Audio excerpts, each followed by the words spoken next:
gawa sa sakit ng matanda. Talagang may paraan itong si Chinwangke. Sa buong silangang dagat, si Master Chin lang ang immortal.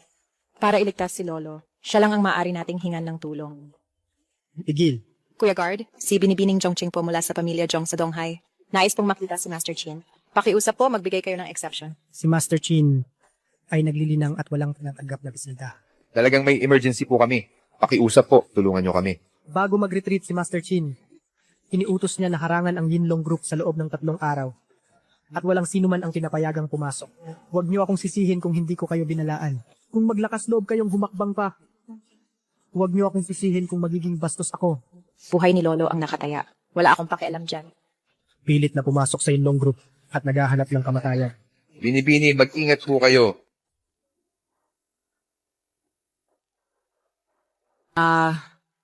Binibini, ayos ka lang ba? Ayos lang ako. Isa pa, Binata, pakisabi sa kanya. Sabihin mo, bumibisita si Kunlun Ning Xiaoyao.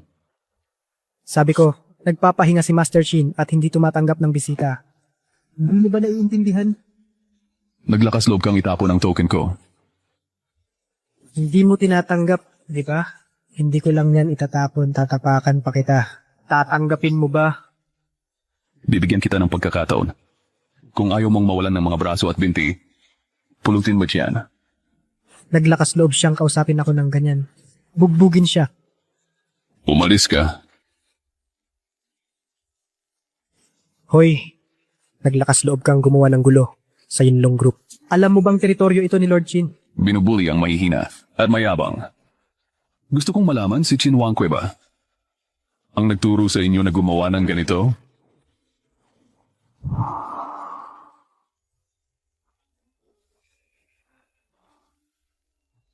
Chin Wangque.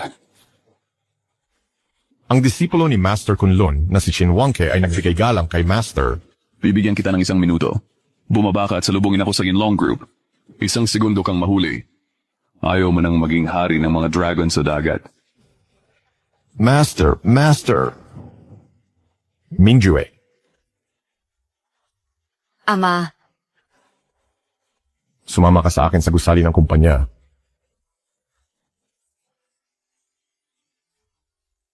Isang minuto. Pinapunta ko si Chin Wangque para personal na salubungin ako sa ibaba. Hoy, sa tingin mo ba tanga ako? Si Chin ang hari ng mga dragon sa dagat silangan. Sa buong dagat silangan, walang makakapagpababa sa kanya para personal na sumalubong. Kapitan, huwag mong sayangin ang oras mo sa pakikipag-usap sa kanya. Hindi ako naniniwala na ganon siya kasama. Hindi nga siya makakaiwas sa bala.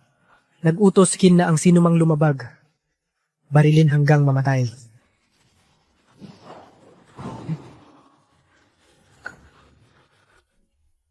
Hindi ako naniniwala. Itigil ninyo lahat. Paano kayo naglakas loob? Master Chin, bakit ka narito? Hindi ka ba nagre-retreat? Kung hindi ako dumating, hindi ko pa rin malalaman kung ano ang ginawa mo kay Ginoong Ning. Si Ginoong Ning siya. Ang alagad ng Kunlun na si Chinwangke ay nagbibigay galang sa kanyang master. si Chin Mingyue ay bumabati sa dakilang master. Tumayo kayo. Chin Wangque, napaka-arrogante mo. Kung hindi ako umalis sa aking katawan at lumabas ka, hindi kita makikita ngayon. Ito ay ang kapabayaan ng alagad. Parusahan niyo po ako.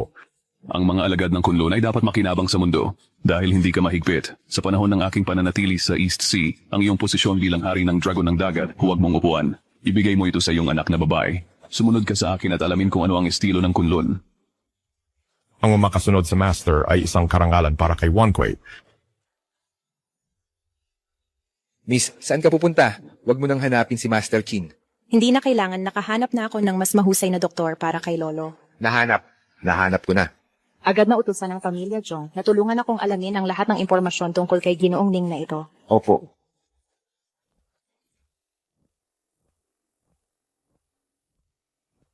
Ang siyan ay may dragon na sumisipsip ng tubig, na may bundok sa likod. Chin Wangque. Mas masipag ka sa negosyo kaysa sa iyong mga nasasakupan. Alagad Wansi. Isang dayuhang Diyos mula sa kanluran ang tumakas patungong East Sea. Matutulungan mo akong hanapin ito.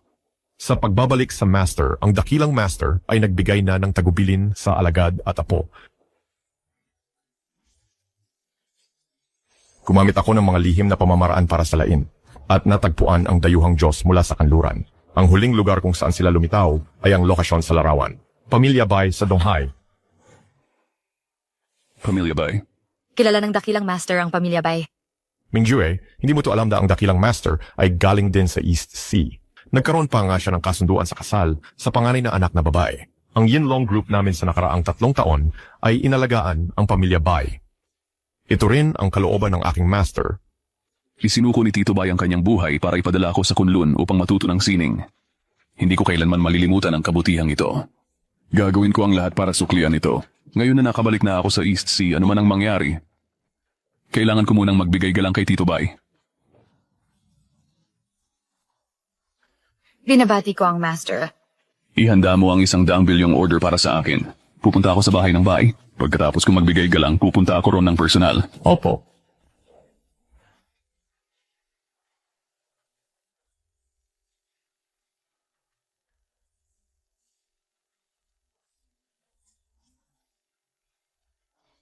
Ang walang galang na pamangkin na sining Xiaoyao ay dumating upang magbigay galang kay Tito Bay.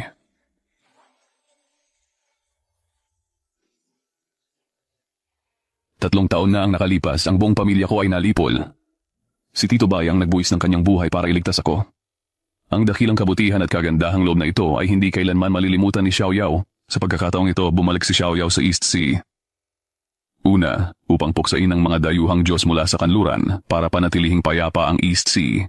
Pangalawa, upang personal na alagaan ang pamilya ni Tito Bay para suklian ang kanyang kabutihan.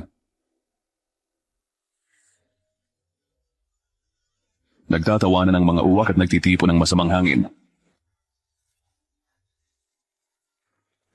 Ang pamilya Bay ay talagang nabalot ng isang dayuhang Diyos. Ikaw ba si Ning Xiaoyao?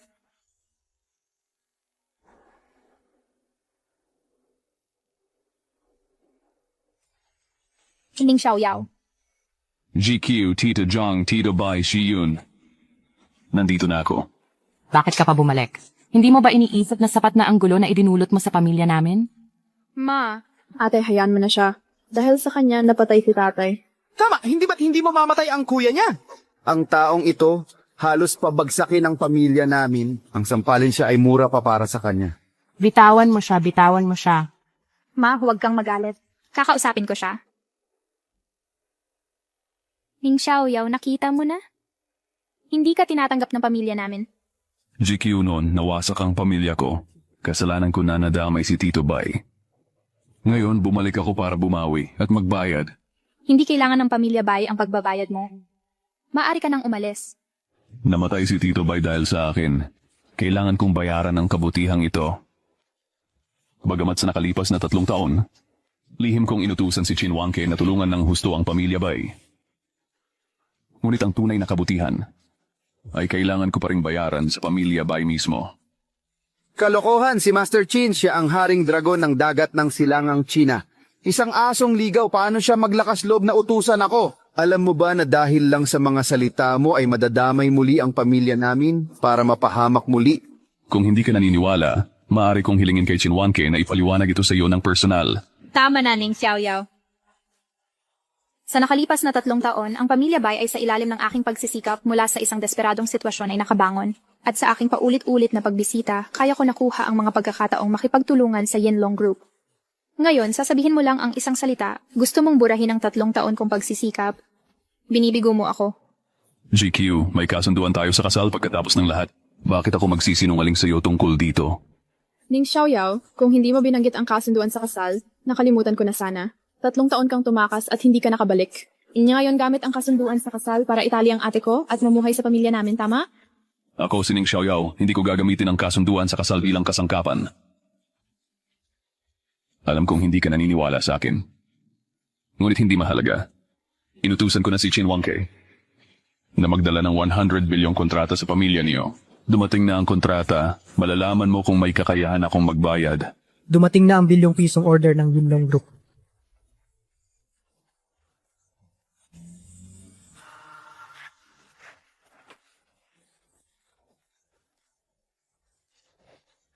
GQ, matagal na tayong hindi nagkita. Binatang Master Chu. Ning Xiaoyao, nakikita mo ba?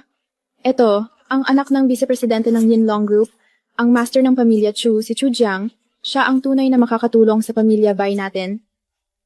Chu Xiao, ngayon ang araw ng paggunita ng pamilya Bai sa aking yumaong ama. Bakit ka narito? GQ, may magandang balita ako para sa'yo. GQ, Fao. Salamat sa aking pagsisikap at ng aking ama.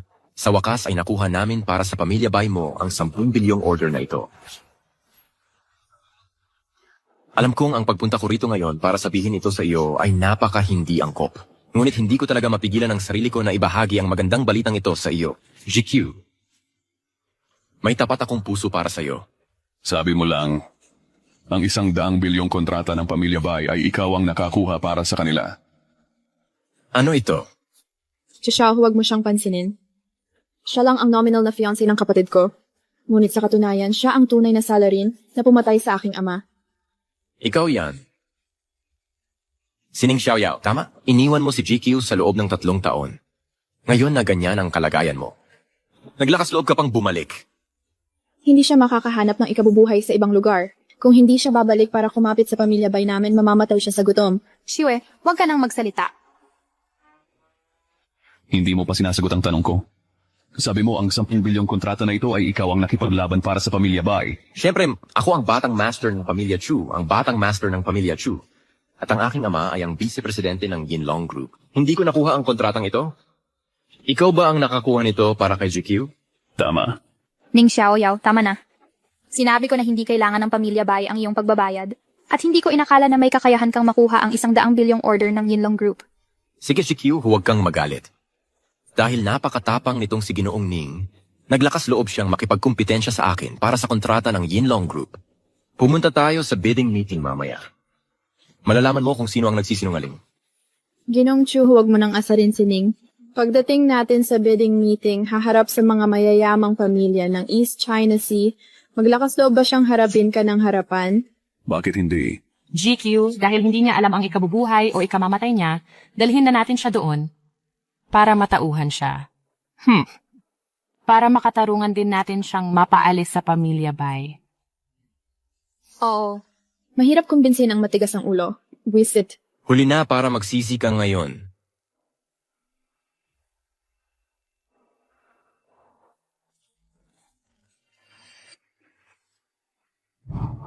Hindi pala nakapagtataka na ang pamilya Bai at ang emosyonal na pagmamalaki ni Chu Jiang at pagkapuot ay naimpluwensyahan ng masasamang impluwensya at nasira.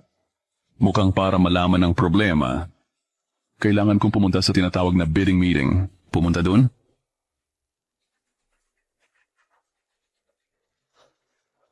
Natagpuan na si Binibining Ning Xiaoyao Nasaan siya? sa imbitasyong bidding ng Yinlong Group.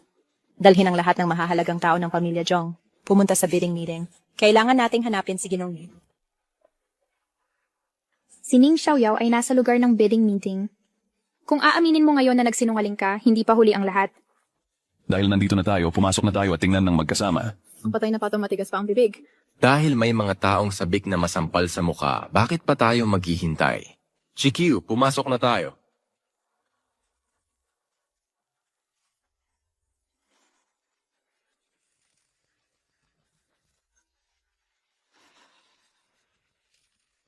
Ginoong Bai, mukhang interesado si Ginoong Bai sa imbitasyong bidding meeting na ito at determinado siyang manalo. Nandito ang buong pamilya. Ito ay... Ito? Ito ay isang mahirap na kamag-anak ng pamilya Bai. Nagpipilit siyang sumunod kay Presidente Bai at gusto niyang makilahok sa bidding dinner na ito. Ginoong Bai, ito ang imbitasyong bidding ng Hidden Dragon Group. Huwag mong hayaang sirain ng mga may masamang intensyon ang iyong bidding event. Masamang deal yan. Mag-ingat ka. Salamat, Presidente Joe. Iinom ako para sa'yo. Mga minamahal na panauhin, ako, ang Yinlong Group, ay nakatanggap lang ng balita na may isang VIP na bibisita sa lugar ng bidding. Nag-utos si Binibining Chin na maglagay ako ng upuan sa mataas na plataforma at papaupuin ang VIP na ito. Anong klaseng mahalagang tao kaya yan? Kahit si Binibining Chin ay nagdagdag ng upuan para sa kanya at ito pa ang pinakaunang upuan. Hindi ko alam. GQ, narinig ko kay tatay na ang Yinlong Group na ito ay palaging sinusuportahan ng isang big shot. Sa piging ngayong gabi, darating din ang big shot na ito. Ang big shot sa likod ng Yinlong Group. Kung ang pamilya Bai ay makikilala ang taong ito, tiyak na makakamit ko ang malaking tagumpay at sisikat ako ng magdamag. Ang pamilya Chin ay may katinuan. Hoy, Ning Xiaoyao. Ano ang ginagawa mo? Siyempre, uupo ako sa upuang yon. Tumigil ka dyan. Ning Xiaoyao, alam mo ba kung anong okasyon ito? Sino ang nagbigay sa iyo ng lakas ng loob at naglakas loob ka pa ring umupo sa upuang iyon? Talagang promdi ka. Akala mo pwede kang gumawa ng kahit ano sa anumang okasyon. Talagang wala kang takot. Ning, ang upuan na inihanda ni Binibining Chin para sa big shot, naglakas loob kang hawakan? Hindi ka ba talaga takot mamatay? Ang upuan sa entabladong ito ay orihinal na inihanda para sa akin. Bakit hindi? Ning Xiaoyao, sapat na ba? Ang ibig mong sabihin ay ikaw ang VIP. Hindi ako big shot. Gayunpaman, ang mga tao sa likod ng Yinlong Group ay ako nga. Ning Xiaoyao, dinala kita dito ngayon para ipaalam sa iyo ang agwat sa pagitan natin, hindi para gumawa ka ng gulo. Alam mo ba na sa paggawa mo nito, idadamay mo ang pamilya Bai? Ikaw na may apelidong Ning. Talagang hinahangaan kita. Ayos lang na nagsasalita ka ng walang kabuluhan sa pamilya Bai. Pumunta ka pa sa bidding dinner para magsalita ng kung ano-ano at nagpanggap ka pa na ikaw ang mahalagang taong iyon. Ano ang nangyari? Vice Presidente Chu, Tatay, may baliw na nagsasalita ng walang kabuluhan dito. Sinasabing siya ang VIP ngayong gabi. Kalokohan. Ang nasa likod ng aking Hidden Dragon Group ay napakamakapangyarihan na kahit ako. Ang Vice Presidente ay hindi kayang isipin. At ano ka? Ning Xiaoyao, narinig mo ba yon? humihingi ka agad ng tawad kay Vice Presidente Chu. Haha. Ang upuan sa entabladong ito ay orihinal na ginawa para sa akin. Ang limang tao sa likod ng Hidden Dragon Group ay ako nga. Ano ang kasalanan ko? Bakit ako hihingi ng tawad? Hindi na kailangang magalit ni Bai. Para sa taong walang alam, paalisin na lang siya. May tao, dalhin ninyo itong nanghihimasok sa bidding scene at itapon ninyo siya palabas. Opo. Teka, Ning Xiaoyao, bibigyan kita ng isa pang pagkakataon. Humihingi ka agad ng tawad kay Vice Presidente Chu, kung hindi, kahit ako ay hindi ka maililigtas. Ramdi, mas mabuting makinig ka ngayon sa ate ko. Ito lang ang pagkakataon mo ngayon para ipagpalit ang dignidad mo sa buhay. Ano ang tinatawanan mo? Sinabi ko lang ang totoo. Pinilit mo akong humingi ng tawad at umalis dito. Paano kung sabihin kong kailangan kong maging marangal ngayon para umakyat sa mataas na platapormang ito? At umupo sa mataas na upuang ito?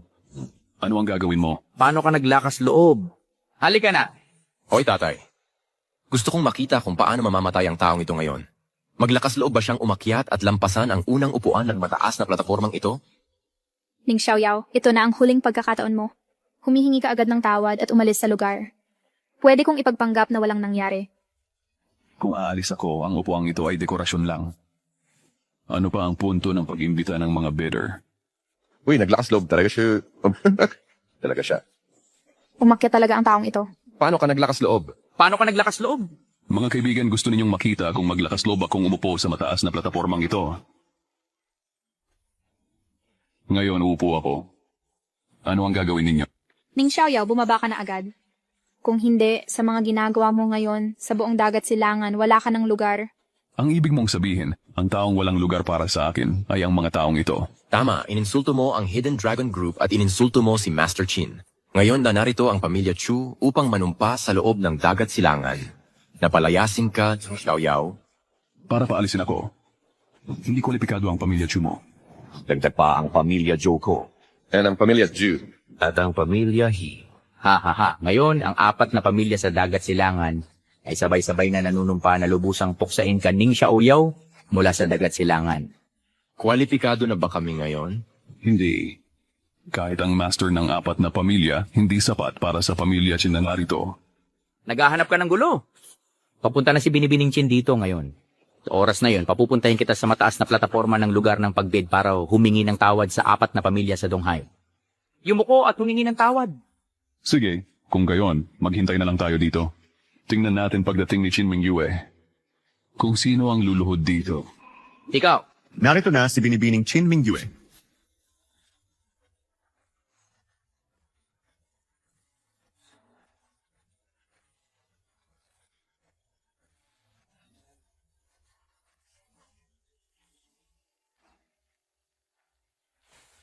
Si Chu Chengling ng pamilya Chu ay sumasalubong kay Binibining Chin. Ano yun, Sam? Ano ang ginagawa niya? Binibining Chin, ito ang masamang gawa ng pamilya Chu ko. Hayaan mong guluhin ka ng isang payaso. Patawarin ninyo ako, Binibining Chin. Binibining Chin, hindi ninyo alam na sa piging na ito ay may nakapasok na baliw. Umupo siya sa upuan na inihanda ninyo para sa mga VIP, inihanda para sa VIP. At walang kahihiyanan siyang nagpanggap na isang malaking tao. Ipaparesto ko siya ngayon. Ibibigay sa inyo. Ang taong ito ay mayabang at mapanghamon at mayabang. Hindi lang niya insulto ang aming 4 na dakilang pamilya, kundi insulto rin niya ang pamilya Chin. Hinihiling ko kay Binibining Chin na putulin ang kanyang mga paa at kamay at palayasin mula sa dagat silangan. Ning Xiaoyao, nakita mo ba? Kung umamin ka lang sa iyong pagkakamali kanina, palalayasin ka ng aming 4 na pamilya at mabubuhay ka pa. Ngayon pinarito na si Binibining Chin. Kahit ang hari ng langit ay hindi ka na maililigtas. Inaasahan ko yan. Ning Xiaoyao, ayaw mo pa rin umamin sa iyong pagkakamali? Ngayon, dumating na si Binibining Chin. Kung magmamatigas ka pa rin at magagalit si Binibining Chin, kahit pa makialam ang pamilya Bai ko, hindi kita mapoprotektahan. By QG, sa mundong ito, walang master na umaamin ng pagkakamali sa isang alipin. Ning Xiaoyao, gusto ko talagang malaman. Ang isang tulad mo, ignorante at taga-bukid, walang pinagmulan at walang background, para lang magpakitang gilas sandali, para maging kaaway ng lahat ng tao dito, para hamunin ang pag-iral na tanging tinitingala mo lang. Sa huli, tulad ng isang talunang aso, sulit ba na mawala ang buhay mo dito? Pinapayuhan kita sa huling pagkakataon. Humingi ka ng tawad ngayon. Baka may pagkakataon ka pa.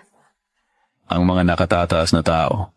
Bakit hindi hayaan ng mga taong ito na tanungin si Chin Mingyue? Ang pagkakamali ko. Naglakas loob akong kilalanin siya. Naglakas loob ba siyang tanggapin ito? Ning Xiaoyao, paano ka naglakas loob na tawagin si Binibining Chin sa kanyang pangalan? Binibining Chin, huwag kang mag-alala. Ngayon, hihilahin ko ang dila ng taong ito. Aalisin ko ito para sa iyo. Taga-bukid, tingnan natin kung paano ka mamamatay. Sige. Chin Mingyue, tinawag ko lang ang pangalan mo. Gusto nilang hilahin ang dila ko. Talagang mapangapi ang mga tauhan mo. Ning Xiaoyao, tumahimik ka. Alam mo bang malaking gulo ang ginawa mo ngayon? Ning Xiaoyao, mamamatay ka na at naglakas loob ka pa ring takutin si Binibining Chin. Binibining Chin, hinihiling ko sa inyo na parusahan ng husto ang taong ito bilang halimbawa. Inabawa niya Mia House. Anjing bulag yawa niya, istriya kadayas ang bulag ninyo. Binibining Chin, sino kayo? Umalis ka. Naku, ang baliw na ito. Talagang nagalit si Binibining Chin. Si Binibining Chin magbubuhos ng dugo sa milya-milya. Ate ang taga-bukid na ito. Ininsulto niya ang lahat. Bago pa tuluyang magalit si Binibining Chin, dapat na tayong umalis agad. Kung magpapatuloy tayo ng ganito, mapapahamak ang pamilya Bai natin. Ning Xiaoyao, pinayuhan na kita. Kasalanan mo ito. Walang utang na loob ang pamilya Bai sa'yo. Tara na. Dagat silangan. Si Chin Mingyue ay bumisita kay Ginong Ning sa ngalan ng pamilya Chin. Si Chin Mingyue mula sa silangang China, kinakatawan ang pamilya Chin upang makipagkita kay Ginoong Ning. Tumayo ka. Binibining Chin, ano ito? Paano ito nangyari, Binibining Chin? Siya ay isang mahirap, walang silbing tao lamang, na gustong magpakasal sa pamilya Bai. Paano niya matatanggap ang ganoong kalaking regalo mula sa iyo? Si Ginong Ning ay panauhin ng aming pamilya Chin. Kayo, mga bulag na aso, paano ninyo nagawang bastusin si Ginong Ning? Sawang-sawa na ba kayo sa buhay? By QQ. Ang katotohanan ay nasa harap mo na. Naniniwala ka na ba ngayon? Ang 100 bilyong pisong kontrata na sinasabi ko ay totoo. At ang mataas na upuang ito ay inihanda para sa akin. Imposible. Isa ka lang pulubi, isang maliit na pulubi na minsan kong niligtas. Isa ka lang mahirap na lalaki na gustong kumapit sa pamilya Bai.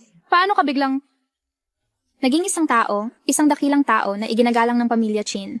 Kung gayon, Chin Mingyue, sabihin mo sa kanya mismo kung sino ako. Ang mataas na posisyon ngayon ay orihinal na inilaan para kay Ginoong Ning. Sa katayuan ni Ginong Ning, kung siya ay uupo, ito ay upang bigyan ng karangalan ng aking pamilya Chin. Tungkol naman sa inyong pamilya Bai, isang pangatlong klaseng pamilya sa silangang China. Kung hindi dahil sa utos ni Ginong Ning, hindi kayo kwalipikadong makipagtulungan sa pamilya Chin. Ang 10 bilyong pisong order na ito ay dahil lamang sa nostalgia ni Ginong Ning, isang kawanggawa sa pamilya Bai.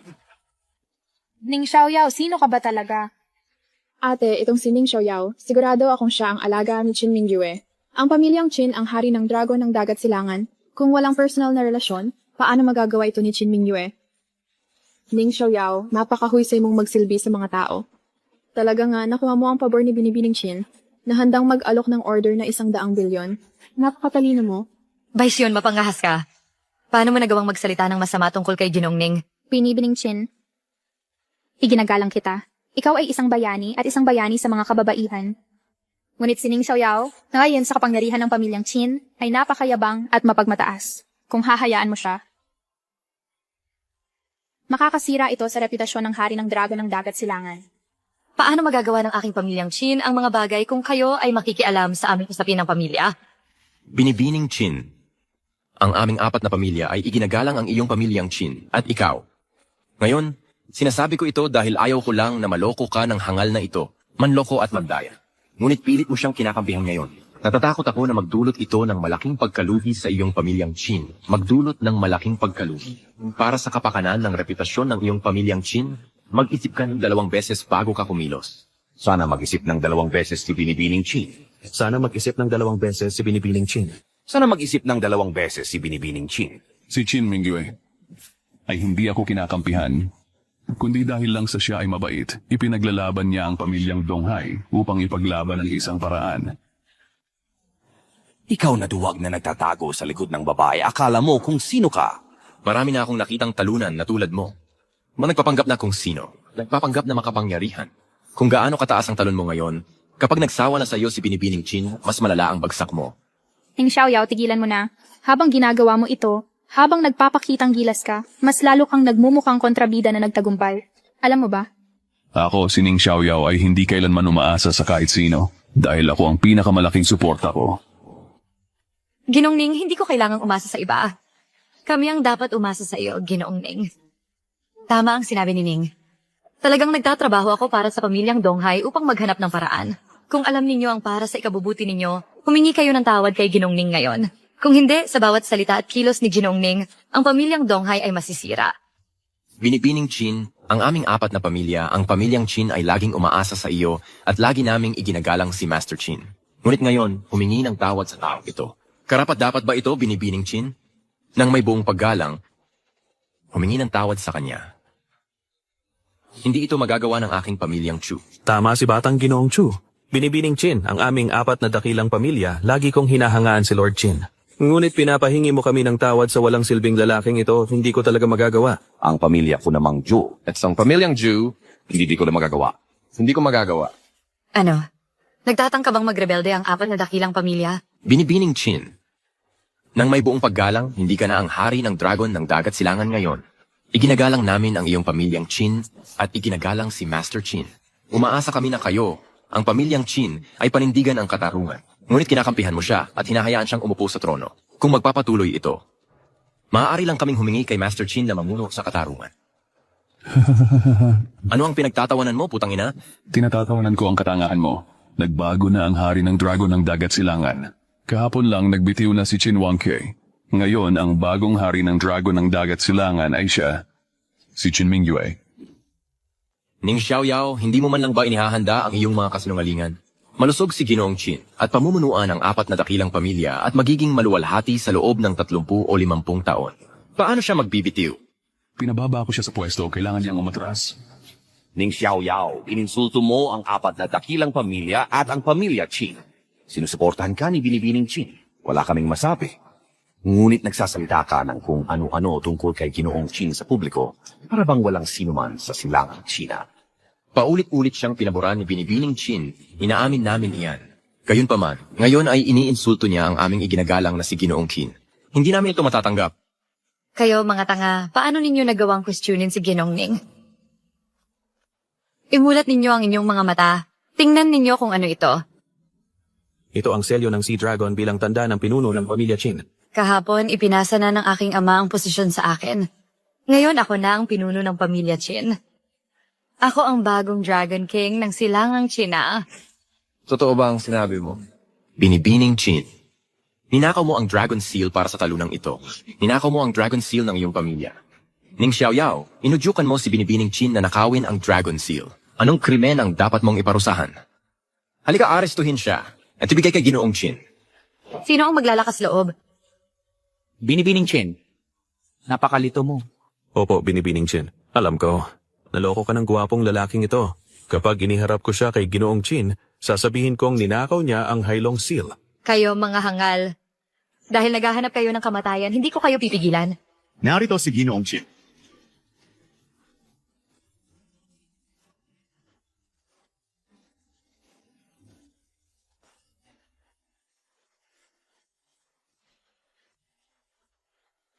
Maligayang pagdating, Ginoong Chin. Ginoong Chin. Panginoong Qin, meron akong iuulat sa inyo. Hindi ko inaasahan kayo mismo ang darating. Ano ang problema?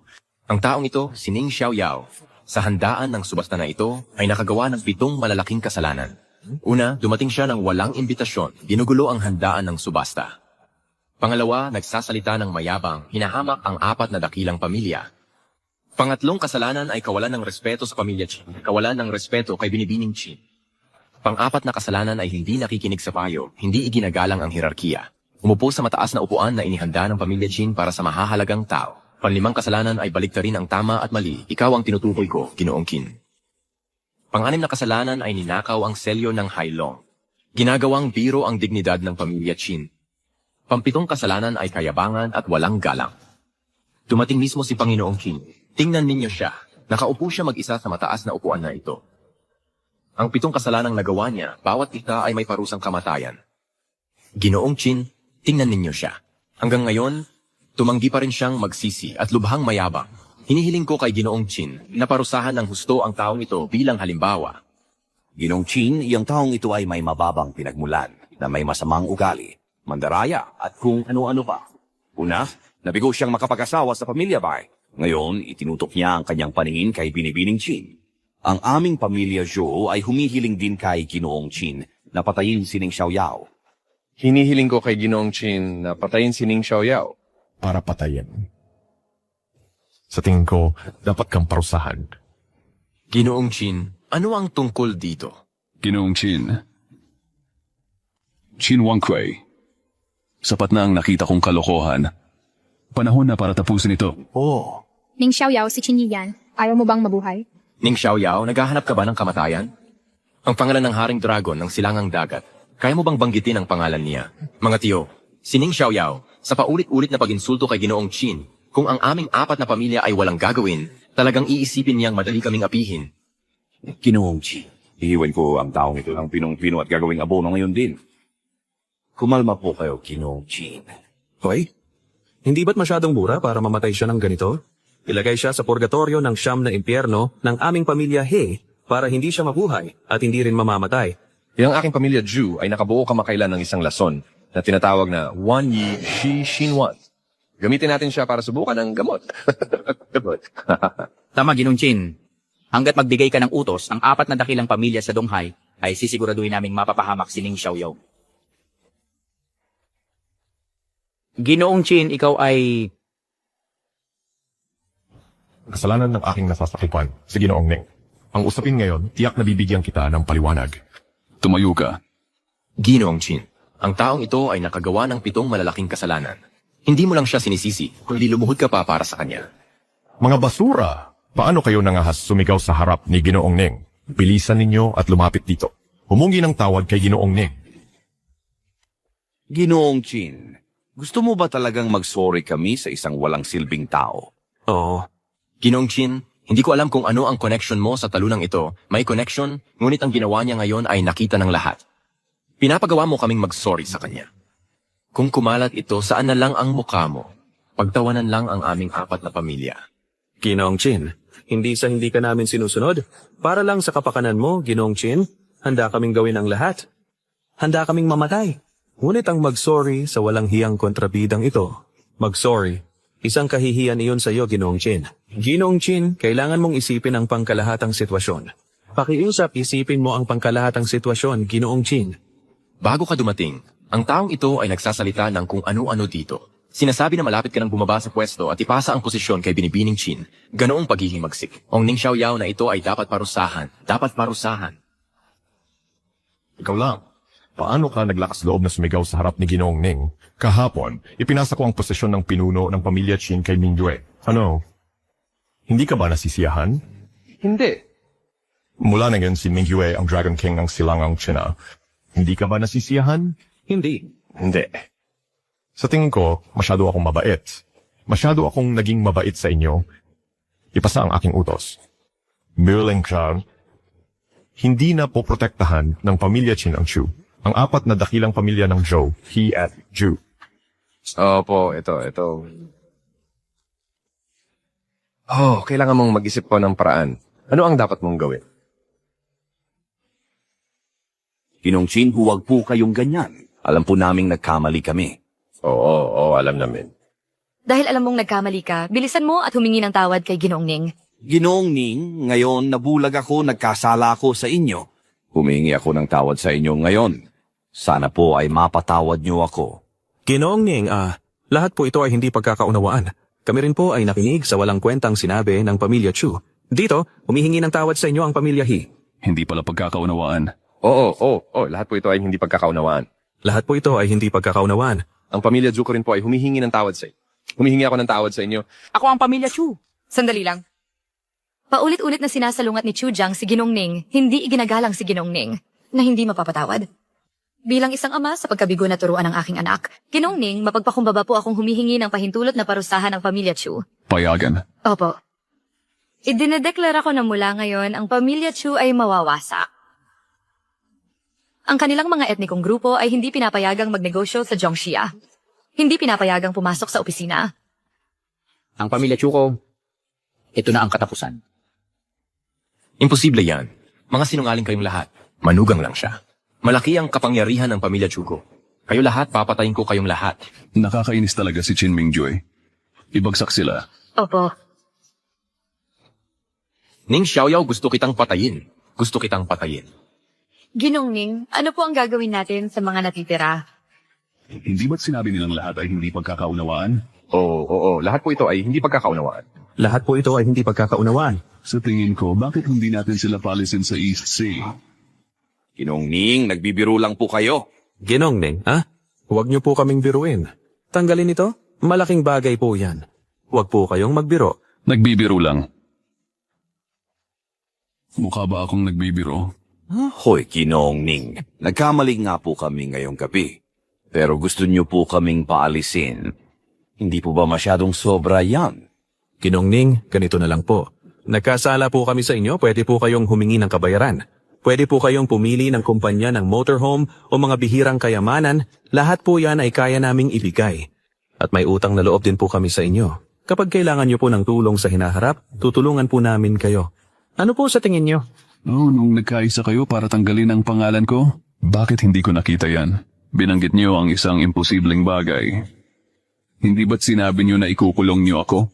Kayon din? Hindi ba't gusto niyo akong gamitin sa pagsubok ng gamot? Hindi ba't nagbibiro lang kami sa'yo? Kaya namin sa'yo kaya Wala ako sa mood para makipaglaro sa inyo. Ginoong Ning, sa tingin niyo po ba wala nang pag-uusapan? Wala na po bang pag-uusapan? Ano sa tingin mo? Kung gayon, pinapayuhan din kita. Kapag nakikitungo sa mga tao at bagay, dapat mag-iwan ka ng kaunting puwang. Gusto mong lunukin ang aming 3 malalaking pamilya ng sabay-sabay. Hindi ka ba natatakot na mabali ang iyong ngipin? Oh? Ginong Ning, alam mo na kapag bumubunot ng labanos kasama ang putik. Ang ugnayan ng 3 pamilya sa Donghai ay masalimuot na magkakaugnay at ang isang bagay ay nakakaapekto sa kabuuan. Kung hindi po kami magalang, si Ginoong Chin po kung gusto niyang paalisin ang aming 3 malalaking pamilya. Natatakot akong hindi ito magiging madali para sa kanya.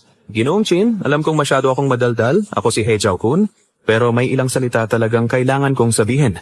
Ning Xiaoyao, kaya mong gawing igalang ka ni Chin, iyan ang iyong kakayahan. Pero kailangan kong sabihin sa'yo na ang 3 pangunahing pamilya ay hindi madaling apihin. He Jiao-kun, alam mo ba ang sinasabi mo? Ginoong Chin, kayo po ang Dragon King ng East Sea. Ang aming 3 pangunahing pamilya ay lahat po ay itinataguyod nyo. Dapat po namin kayong igalang at parangalan. Walang duda po. Pero paano siya nakaupo sa posisyong ito? Iyan po ay ibinigay nyo sa kanya, Ginoong Kin. Kahit na maglagay kayo ng aso sa posisyong ito, igagalang namin siya dahil sa paggalang namin sa inyo. Magiging magalang pa rin kami. Pero iba ang araw na ito. Gusto ng asong ito ang aming buhay. Dapat ba naming iunat ang aming leeg at hayaan siyang kumagat? Tama si Ginong He. Ginong Chin, gusto niyo po kaming 3 pamilya humihingi ng tawad sa kanya, pagbayad. At walang masama doon. Pero si Ning Xiaoyao sa isang salita para paalisin ang aming tatlong pangunahing pamilya. Imposible po ito. Ginong Chin, ang puso ng anak na ito ay napakalason. Ang aming tatlong pangunahing pamilya ay sumunod sa inyo sa loob ng maraming taon. Ito ay para sa inyong kanang kamay. Kahit na dati kami ay aksidenteng nagkasala sa kanya, gusto niya ngayong putulin ang inyong braso. Dapat siyang patay. Dapat siyang patay. Dapat siyang napatay. Ginoong Chin, gusto niyo po bang matuto mula dito ng malinaw? Gusto niyang gamitin ang prestihiyo ng aming pamilya Chin para magdulot ng gulo at magdulot ng gulo sa East Sea. Ngayon, tila meron siyang masamang motibo. Gusto niyang wala kayong magamit. Hindi ako papayag. Hindi ko tatanggapin. Hindi ko tatanggapin. Hindi ko matatanggap. Kung gayon, 1 minuto, ang lahat ng tatlong pamilya niyo ay malulugi. Nakakatawa. 1 minuto para bangkarutin kami. Kahit ang dakilang santo ay hindi magagawa yan. Mangmang nahangal. Hanggat kumilos si Ginoong Ning para linisin ang tatlong dakilang pamilya, higit pa sa sapat sa 1 minuto. Sa simula, kung nakinig kayo kay Ginoong Ning, mayroon pa rin paraan para makalabas. Siyanta, ngayong tila, ang tatlong dakilang pamilya ay mapapahamak. Ginoong Chin, alam kong gusto mo siyang suportahan, ngunit hindi mo kailangan na magsabi ng ganoong kalokohan. Hindi ako naniniwala. Ang daal-taong pundasyon ng aming tatlong pamilya hindi masisira ng pundasyon ni Ning Xiaoyao sa 1 minuto. Huwag na nating banggitin ang ibang bagay. Ngunit itong si Ginoong Ning ay magaling magbiro. Ano? Nalugi ang stock ng aking pamilya He. At nalugi ang aking pamilya Zhou. Gayon din ang aking pamilya Zhu. Panginoong Chin. Ang kasintahan ni Zhongqing, mahirap bang alisin ang tatlong pangunahing pamilya sa Donghai? Siya ang pinakamayamang tao sa bansa. Ang pamilya Zhong sa kabisera. Mas gusto niyang si Xiaoyao ang maging aking minamahal na kasintahan. Ang manugang ng pamilya Zhong sa kabisera. Ang Fuwer at iba pang pundasyon ay madali. Ang pamilya Zhong sa kabisera ay may kapangyarihan sa gobyerno. Bawat galaw ng pamilya Zhong ay kayang guluhin ang bansa. Madalas sabihin ng mga tao na si Zhong Xia ay laruan lamang ng pamilya Zhong. May bulong-bulungan. Ang pamilya Zhong sa imperial na kabisera ay lihim na sinusuportahan ng mga Diyos ng Midsummer, ng Kunlun Mountains, at ng pag-aproba ng Panginoong Dragon. May tungkulin silang subaybayan ang kapalaran ng bansa. Imposible. Paano siya magkakaroon ng kaugnayan sa pamilya Zhong, ang malaking halimaw na ito? May kinalaman dito? Imposible. Imposible. Ano ang kinalaman mo? Isang maliit na langgam. Dalhin ang regalo ng pagpapakasal. Dumating ang regalo mula sa pamilya Zhong sa kabisera.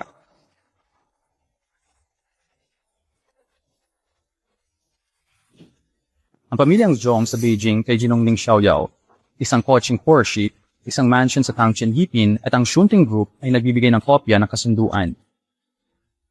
Isang maliit na tanda ng aming pagpapahalaga. Sana magustuhan ito ni Ginong Ning. Ikaw pala. Naalala mo pa pala ako.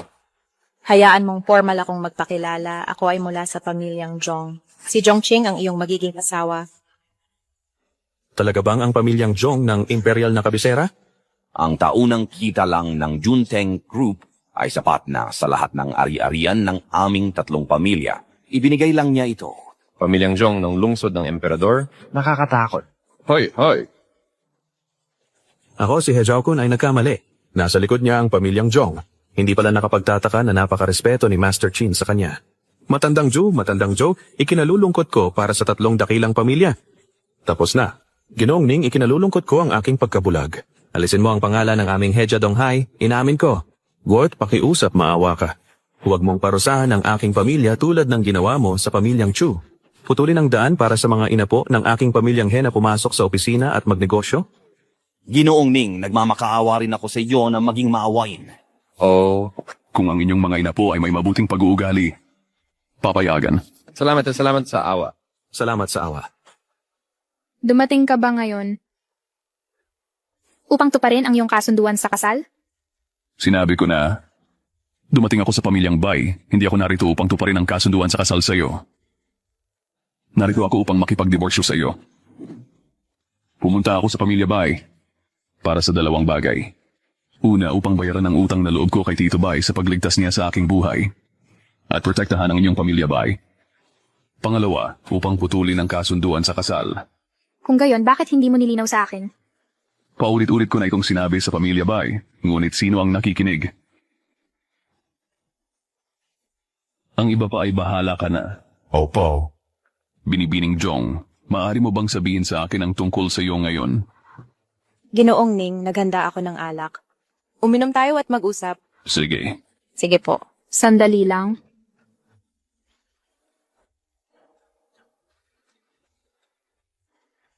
Ning Xiaoyao, ang sinabi mo kanina. Ako si Bai GQ ay hindi tumatanggap niyan. Sabi mo kaya mong protektahan ang pamilya Bai. Sabi mo gusto mong putulin ang kasunduan sa kasal.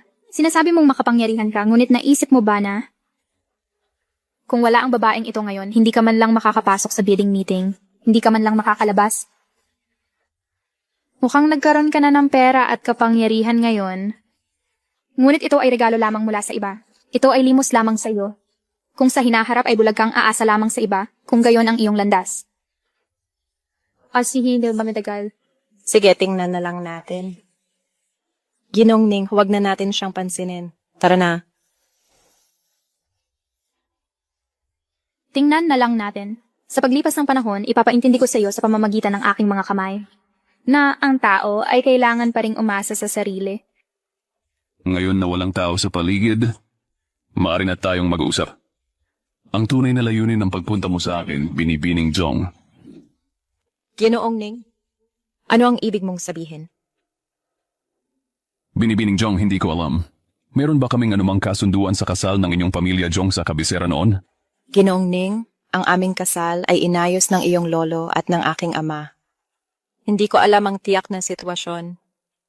Pumunta ako rito ngayon upang tuparin ang kasunduan.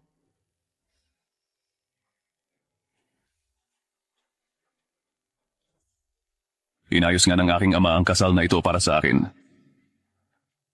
Gayunpaman, Binibining Jong, meron akong mabigat na responsibilidad sa kasalukuyan. Bago ko ito matapos, hindi ko muna isasalang-alang ang pagpapakasal, ikinalulungkot ko. Maaari bang meron kang mga paghihirap, Binibining Jong? Ginoong Ning, sa totoo lang, ilang panahon na ang nakalipas, ang aking ama ay nagkaroon ng hindi malamang sakit. Ginawa na ng aming pamilya Jong ang lahat at kumonsulta sa maraming sikat na doktor, ngunit walang nangyari. Ngayon, lumalala na ang kalagayan ng aking ama. At nasa panganib ang kanyang buhay. Ilang araw na ang nakalipas, siya ay malubha na. Nakaratay sa kama. Alam kong ikaw ang inapo ng bundok Kunlun, na may kaalaman sa lahat ng paaralan ng pag-iisip at alam ang lahat. Pumunta ako rito upang pakasalan ka. Nagmamakaawa ako sa iyo na iligtas ang aking ama. Hanggat mailigtas mo ang aking ama, ako, si Zhongqing, ay gagawin ang lahat para sa iyo. Binibining Jong, pakiusap, tumayo ka. Umupo ka at mag-usap tayo. Binibining Jong, dahil ang iyong ama at ang aking ama ay nagkasundo na para sa atin. Sapat na ito upang ipakita na ang ating dalawang pamilya ay may malalim na koneksyon. Si Tito Jong ay kasalukuyang malubhang may sakit. Tungkulin kong iligtas siya. Pinapangako ko sa iyo.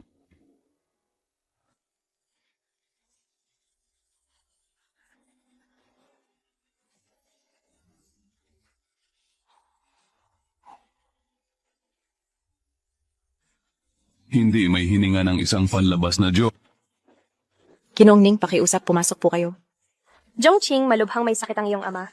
Hindi ka lang hindi naglingkod sa tabi ng iyong ama, kundi nagdala ka pa ng isang ligaw na lalaki sa bahay. Napakawalang hiya mo. Zhong-yi, sinasabi ko sa'yo, ito ang doktor na gagamot sa aking ama. Kung maantala mo ang paggamot, pananagutan ko sa'yo. Saan mo nahanap ang probinsyanong ito? Anong panahon na? At may dalang sirang espada? Bakit mo gustong magpanggap na sarsuelista? Sabi ko dapat gumastos ka ng pera sa iyong panloloko. Mukha kang mahirap. Paano mo gagamutin ang aking ama? Ikaw! Mahalaga ang gamutin si Tito. Huwag kang mag-alala sa sakit ng iyong ama. Nag-imbita ako ng isang ekspertong medikal na Breton, si Ginoong Lang Sheneng. Ginoong Lang, siya ay isang napakatalinong doktor. Tiyak na kaya niyang buhayin muli ang aking ama. Ang sarsuelistang dinala mo, umalis ka rito. Ako si Lang Shining. Jinyu Buddha, Haswang Master ng Medisina. Tiyak nagagaling si Ginoong Zong. Binibining Jong, ika-21 siglo na ngayon. Dapat tayong maniwala sa agham ng kanluraning medisina. Ang tradisyonal na medisinang Chino ay panlilin lang lamang sa mga tao.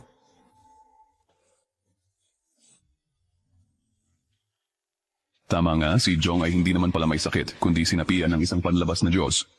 Sa paglipas ng panahon, sasapian ng dayuhang Diyos ang katawan ng matanda. Kung gayon sa loob ng 100 milya mula sa pamilya Jong, walang anumang nabubuhay na nilalang. King sakit ni Tito Jong kaya kong gamutin, ngunit siya ay hindi. Nakakatawa. Meron akong profesional na koponan at mamahaling kagamitan. At ikaw, ano ang mayroon ka? Isang espada sa iyong likod?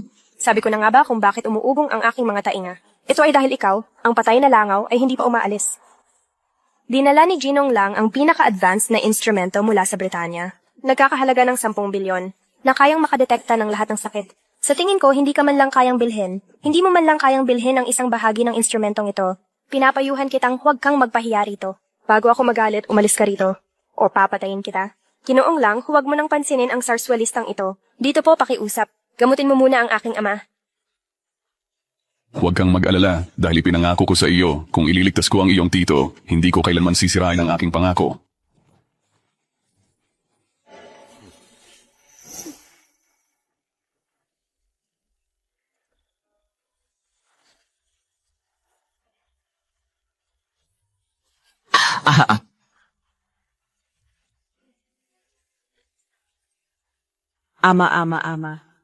Ama.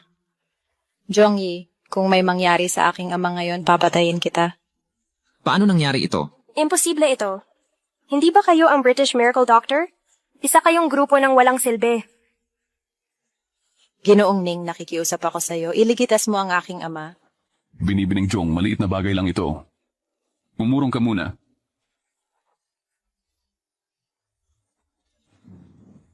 Ang sikreto ng bundok Kunlun, pagkabuhay na muli ng 7 bituin.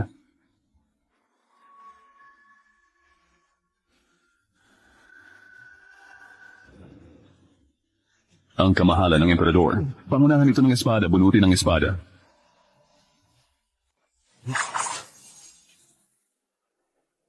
Tingnan mo. Ama, gising ka na. Jongqing, Ama, pinagaling ka ng iyong anak. Jongyi, ikaw wala kang kahihiyan. tumahimik ka. Ama, ako... Ama, matindi ang iyong sakit mula nang ikaw ay nakaratay. Tumakas si Jongqing mula sa bahay. At iniwan kang mag-isa. Nang ikaw ay nasa bingit ng kamatayan, nagdala siya ng ligaw na lalaki at sinubukang saktan ka. Sa kabutihang palad, binago ng iyong anak ang sitwasyon. Inanyayahan ko ang doktor na Briton, si Ginong Lang. Ginawa ni Dr. Lang ang lahat at sumuka pa ng dugo para iligtas ka. Ngunit si Jongqing naman, nagsalita ng masama at ininsulto ang kanyang anak. Isang masama at suwail na anak, dapat mo siyang paalisin sa pamilya Jong. Opo, Ginoong Jong. Ginawa namin ng aking kuponan ang lahat para iligtas ka. Ama, hindi mo alam. Nasa critical na condition ka. Ginawa ni Dr. Lang ang lahat para pagalingin ka. Ngunit si Jongqing ay hindi lang ka in-ignore, kundi nagpadala pa ng kanyang kasintahan para saktan ka. Halos patayin ka. Jongyi, nananawagan ka ng paninirang puri. Ama, huwag kang makinig sa kanyang panunukso. Malinaw na si Ginong Ning ang nagpagaling sa iyong sakit. Ginoong Jong, maari akong magpatotoo para kay Binibining Jong. Rui, inilantad ko ang tunay na mukha ng sinungaling na ito. Nang ginagamot ka namin, malyuso siyang gumanti. Sadyang gumanti siya. Sa kabutihang palad, Ama, pinagpala ka ng Diyos. Ginawa ni Dr. Lang ang lahat para iligtas ka mula sa bingit ng kamatayan. Ama, si Jongqing, bilang panganay na anak ng pamilya Jong, sinira niya ang reputasyon ng pamilya. Nagkaroon siya ng relasyon sa ilalim ng pagkukunwari ng paggamot para saktan ka, para agawin ang negosyo ng pamilya Jong. Nagmamakaawa ang anak sa ama, na ang tulad ni Jongqing isang masama at suwail na anak, ay dapat alisin sa karapatang magmana ng pamilya, at paalisin siya sa pamilya Jong.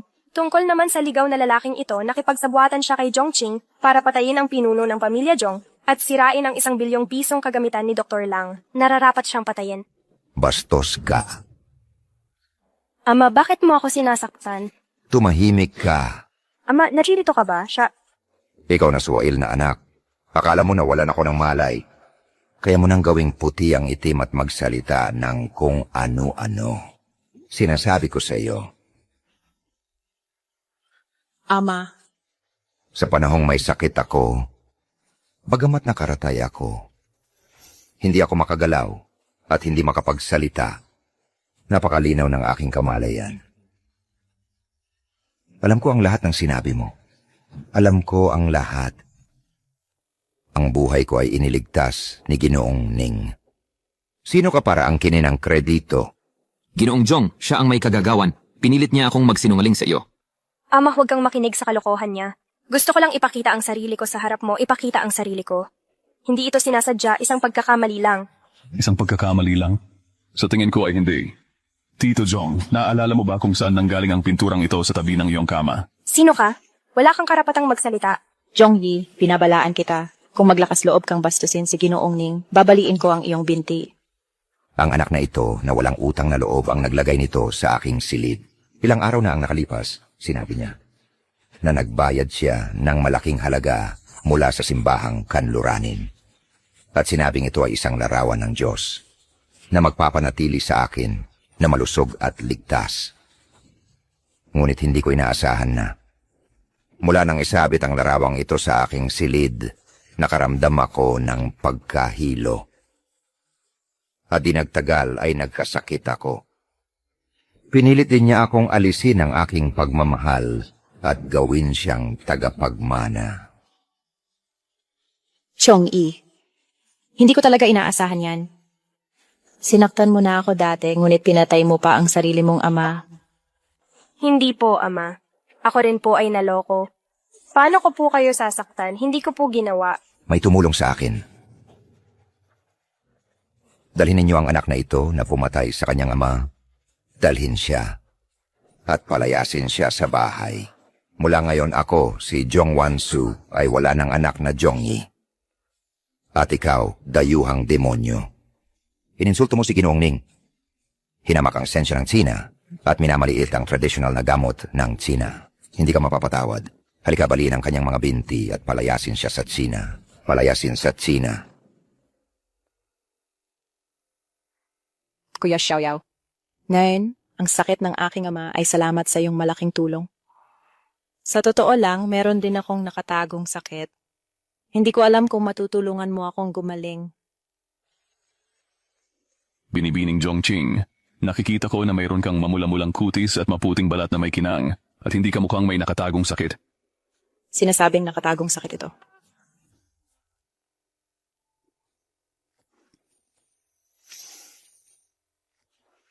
Nakatulog ka ba ng maayos kahapon, Ginoong Ning? Salamat sa iyong pag-aalala. Nakatulog ako ng maayos. Mabuti iyan. Mabuti iyan.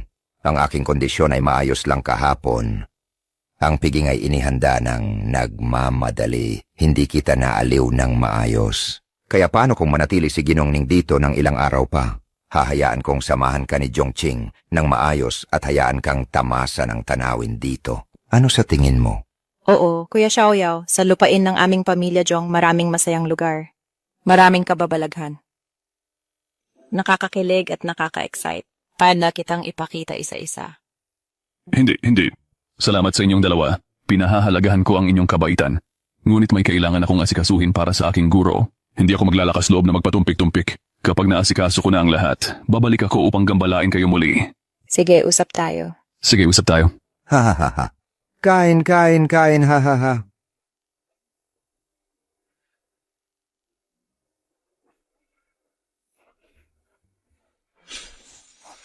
Ang espada ng pumapatay Diyos ay nakakaramdam ng hininga ng Diyos sa labas. Ang direksyong ito ay bahay ng mga bay, hindi maganda. May mangyayari sa pamilya bay. Walang tao sa bahay. Hayaan na huwag nang pansinin, bukas ang mata ng langit.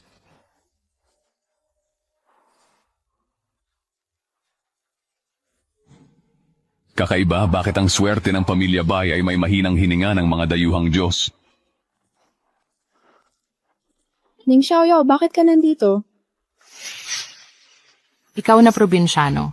Hindi ka makapanloko sa kasal kaya nagnanakaw ka. Ano? Ang bilis nagsawa sa'yo ni Zhongqing.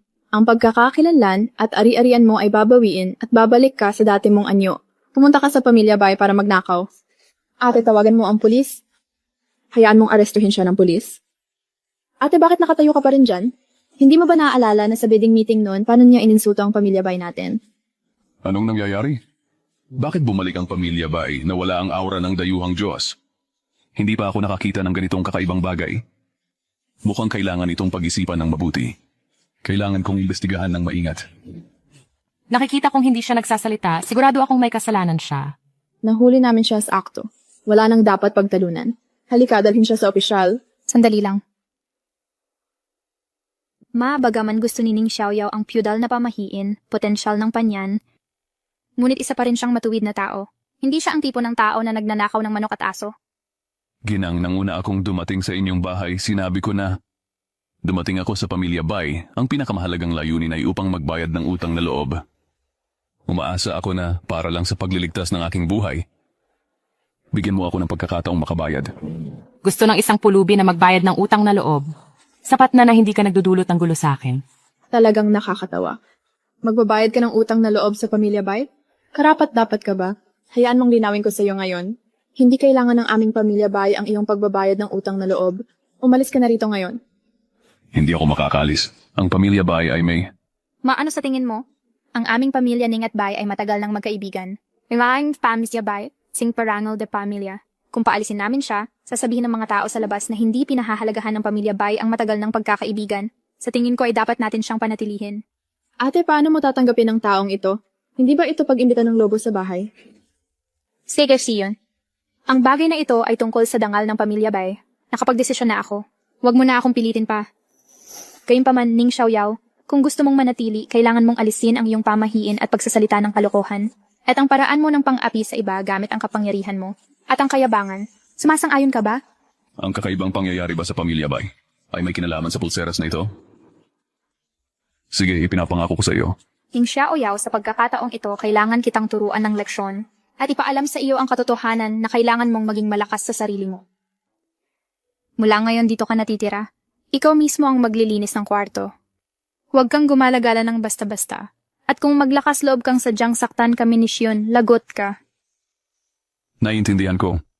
Binibining Bai, maglakas loob akong magtanong. Nakikita ko na kung dumalo ka man sa mga pulong para sa pamumuhunan, o sa bahay, o kahit natutulog ka, hindi mo kailanman tinatanggal ang iyong pulseras na jade. Mahalaga ba ito sa iyo? Ano? Gusto mong nakawin ang pulseras kong jade? Hindi. Galing lang ako sa probinsya at kaunti lang ang alam. Nakikita kong pinahahalagahan mo ito ng husto. Gusto ko lang magtanong para masatisfy ang aking kuryosidad. Yung jade bracelet na ito ay hindi kayamanan, ngunit ibinigay ito sa akin ng aking ama bilang regalo sa kaarawan. Kapag pumupunta ako sa kumpanya para dumalo sa mga business meeting o pumirma ng kontrata, lagi ko itong suot. Para bang laging nasa tabi ko ang aking ama, binabantayan ako. Gusto ko rin siyang makita kung gaano kahusay ang kanyang anak. Binibining Bai, may pabor akong hihingin. Sige. Maari mo bang tanggalin at hayaan akong tingnan ng maayos? Mukhang gusto mo talagang nakawin ang aking jade bracelet. Ning Xiaoyao, sinasabi ko sa iyo, pinapayuhan kitang talikuran ang ideyang ito. Ang jade bracelet Staristo ay ang aking inverse scale, galit. Kung gusto mo pa ring manatili sa pamilya Bai, mas mabuting maging tapat ka sa akin. Mukhang ang pinagmulan ng anomalya sa pamilya Bai ay nasa jade bracelet na ito. Ngunit si Bai GQ ay napakaingat kaya mananatili na lang ako sa pamilya Bai at maghahanap ng ibang pagkakataon. Huwag kang mag-alala, Tito Bai. Siguradong poprotektahan ko ang pamilya Bai para sa iyo.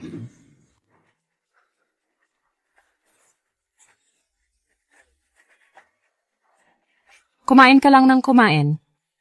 Ginugulo mo ang umaga ko. Hindi ako kakain ng almusal na to. Ma, bakit ka aalis? Kung may aalis man, dapat yung palamunin na yan. Tama. Bakit ako aalis? Ikaw. Tumayo ka. Ikaw ang kinakausap ko, tumayo ka. Simula ngayon, ikaw na ang magluluto, maglalaba at maglilinis. Ang pamilya Bai ay hindi sumusuporta sa mga tamad. Kung hindi mo kaya, umalis ka rito. Ma, ang pamilya Bai at pamilya Ning ay magkaibigan din. Kung si Ning Xiaoyao ay maglalaba at magluluto sa pamilya Bai, magluluto sa aming pamilya, kahihiyan ito sa pamilya Bai. Sa tingin ko, hindi lang natin siya dapat bigyan ng trabaho, kundi isang disenteng trabaho. Sa tingin ko sa aming kumpanya, humanap ng posisyon para sa kanya. Tigil. Isang pulube. Ano ang kanyang katayuan? Gusto pa niyang sumali sa Bai group natin. Ay, Ma. Ha? Sige, paano mo hahayaang apihin si Pamangkin Ning? Pakinggan ang pagpasok ni Xion sa kumpanya. Sumali sa kumpanya? Oo, ang departamento ng koleksyon ng aming grupo ay nangangailangan ng isang manager ng departamento. Sa tingin ko, ikaw Ning Xiaoyao ay mahusay magsalita, kaya't ikaw ay angkop. Oo, ang aming pamilya Bai ay nawala ng 100 bilyong pisong order ng pamilya Chen. Ngayon, may malaking kakulangan sa pondo. Ning Xiaoyao, hindi ba't sinasabi mong gusto mong bayaran ang iyong kabutihan? Narito ang iyong pagkakataon. Xion, ang Black Dragon Group ay may utang sa atin na 500 milyong piso. Hindi pa nababayaran, tama ba? Opo, Mama. Ang perang ito ay matagal nang hindi nababawi. Ning Xiaoyao, ang Black Dragon Group ay may utang sa atin na 500 milyong piso. Ikaw ang kumuha nito. Kung hindi mo ito mababawi, huwag ka nang bumalik. Mama, ang Black Dragon Group na ito ay isang subsidiary ng Yinlong Group. Ang CEO Zheng ay isang matigas na tao. Pinapapunta mo si Ning Xiaoyao, hindi mo ba sadyang pinapahirapan siya? Dahil nagsalita na si Tia Jiang, mas mabuti pang sundin ko ang kanyang payo. Pupunta ako sa Black Dragon Group ngayon para bawiin ang pera. Ning Xiaoyao, huwag kang maging matigas ang ulo. Napakalakas ng Black Dragon Group. Hindi mo ito kaya, makinig ka na lang sa akin?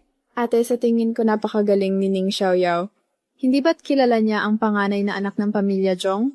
Ang pagkuha ng utang ay maliit na bagay para kay Ning Xiaoyao. Hindi ba? Ning Xiaoyao, huwag kang padalos-dalos. Hindi mo ito kayang hawakan. Maari nating bawiin ang ating dangal, ngunit isa lang ang buhay. Oh. Pamangkin Ning, kahit hindi ko sinabi iyan, kung hindi natin mababawi ang pera, kung mamatay siya, hindi ito sulit. Tita Jiang, tiyak na ibabalik ko ang pera mo. Tera, tingnan mo ang buong lugar, siya ay may kapangyarihan sa buong pamilya, Jong. Ang pag-imbita sa iyo sa hapunan ay isang paggalang na sa iyo. Huwag kang maging walang hiya. Hoy, huwag kang maging... Harapin mo siya. Mag-ingat ka.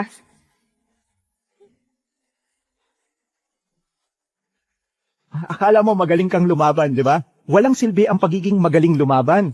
Hayaan mong sabihin ko sa iyo, ako ay mula sa pamilya Chong sa sentro. Makapangyarihan.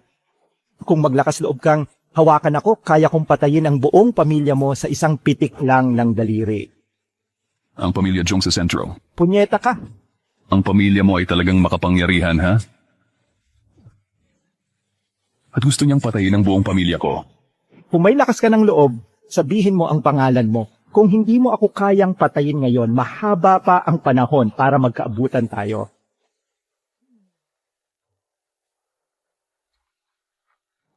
Hoy Zhongqing, sinaktan ko lang ang panig mo ng pamilya Zhong. Sinabi niyang papatayin niya ang buong pamilya ko. At maghihiganti sa akin. Ano sa tingin mo? Sino ka ba, punyeta ka? Hindi ko alam kung saang butas ka galing. Ikaw lang ang makakakilala sa aking panganay na binibini. Narinig mo ba yan? Halika, mag-usap tayo. Punyeta ka. Zhongqing, ano ang sinabi mo? Binibini. Aray, paano ko magagawang pagalitan ka? Diyos ko, humihingi ako ng tawad sa iyo agad. Humihingi ako ng tawad sa iyo. Ngayon, lumpuhin mo ang sarili mong mga kamay. Lumuhod ka at humingi ng tawad sa kanya.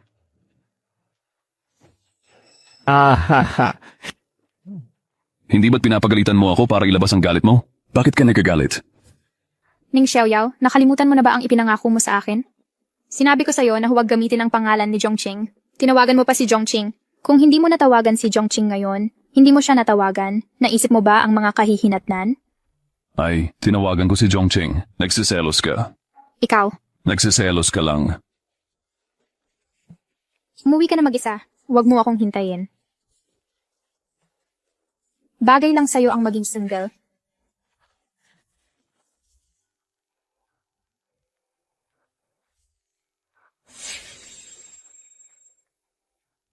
Anong hangin ang nagdala sa pinakamagandang babae sa East China Sea, binibining by sa Heilong Group? Ginoong Zheng, may utang ang Heilong Group sa pamilya ko ng 500 milyong piso, ngunit lumipas na ang panahon ng pagbabayad. Dumating ako ngayon, gusto ko lang kausapin ka tungkol sa pagbabayad ng utang. Ay, tingnan mo ang memorya ko. Kung hindi ka dumating ngayon, halos nakalimutan ko na ito. Pero 500 milyong piso lang yan. Para sa Heilong Group namin, maliit na bagay lang yan. Uminom tayo at mag-usap. Ginoong Zheng, sa tingin ko hindi na kailangan ng pag-inom. Lutasin na lang natin ang problema sa lalong madaling panahon. Hoy. Ang pag-inom ay para lang mas mapag-usapan ang mga bagay. Halika, uminom ka para kay Zheng. Ginong Zheng, hindi ako umiinom. Uminom ka lang. Ano ang ginagawa mo? Sinabi kong hindi ako umiinom. Ikaw na walang utang na loob, paano ka naglakas loob na suwayin ako? Sinasabi ko sa iyo, ang pamilya Baimo sa Donghai ay isang pangatlong klaseng pamilya lamang. Ang aming Heilong Group ay maring gamitin ang pera ng pamilya Baimo. Ito ay tunay na pagpapala para sa pamilya Baimo. Paano ka naglakas loob na maningil ng utang? Naghahanap ka ng kamatayan. Ano ang ginagawa mo? Huwag kang magulo. Tatatakbo, Binibining Bay? Hindi ka ba narito para maningil ng utang ngayon? Bakit ka tumatakbo? Ayoko na ng perang ito. Bitawan mo ako. Umalis? Pinapayuhan kita na mas mabuting pagsilbihan mo ako ng maayos. Ibabalik ko ang 500 milyong piso sa iyo. Huwag mo akong hawakan. Huwag mo akong hawakan. Ning Dakilang kapangyarihan ng langit, lahat ng batas ay masisira. Ay? Bata, paano mo nagawang basagin ang aking idolo? Gusto ko ang buhay mo. Arr! Bata, alam mo bang ang grupong Black Dragon ay sinusuportahan ng Hidden Dragon? Ang pamilya Chin ang hari ng dragon ng dagat silangan. Ininsulto mo ako. Hindi ka nila palalampasin. Talaga? Huwag mong sabihin hindi kita binigyan ng pagkakataon. Pwede ka nang sumigaw ngayon. Gusto kong makita kung paano mo pahihirapan ang buhay ko. Bata, maglakas loob ka bang sabihin ang pangalan mo? Hindi ko binabago ang pangalan ko at hindi ko ito babaguhin. Ako si Ning Xiaoyao.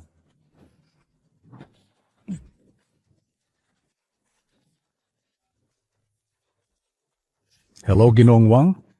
Ako si Zheng, may isang ignorante na probinsyano. Hindi lang niya kayo sineseryoso kundi nagsalita rin siya ng bastos sa pamilya Chin. Sinabi niyang Ning Xiaoyao ang pangalan niya. Ano? Nagre-report ka na ngayon kay Presidente Qin at sasama kay Presidente Qin mamaya.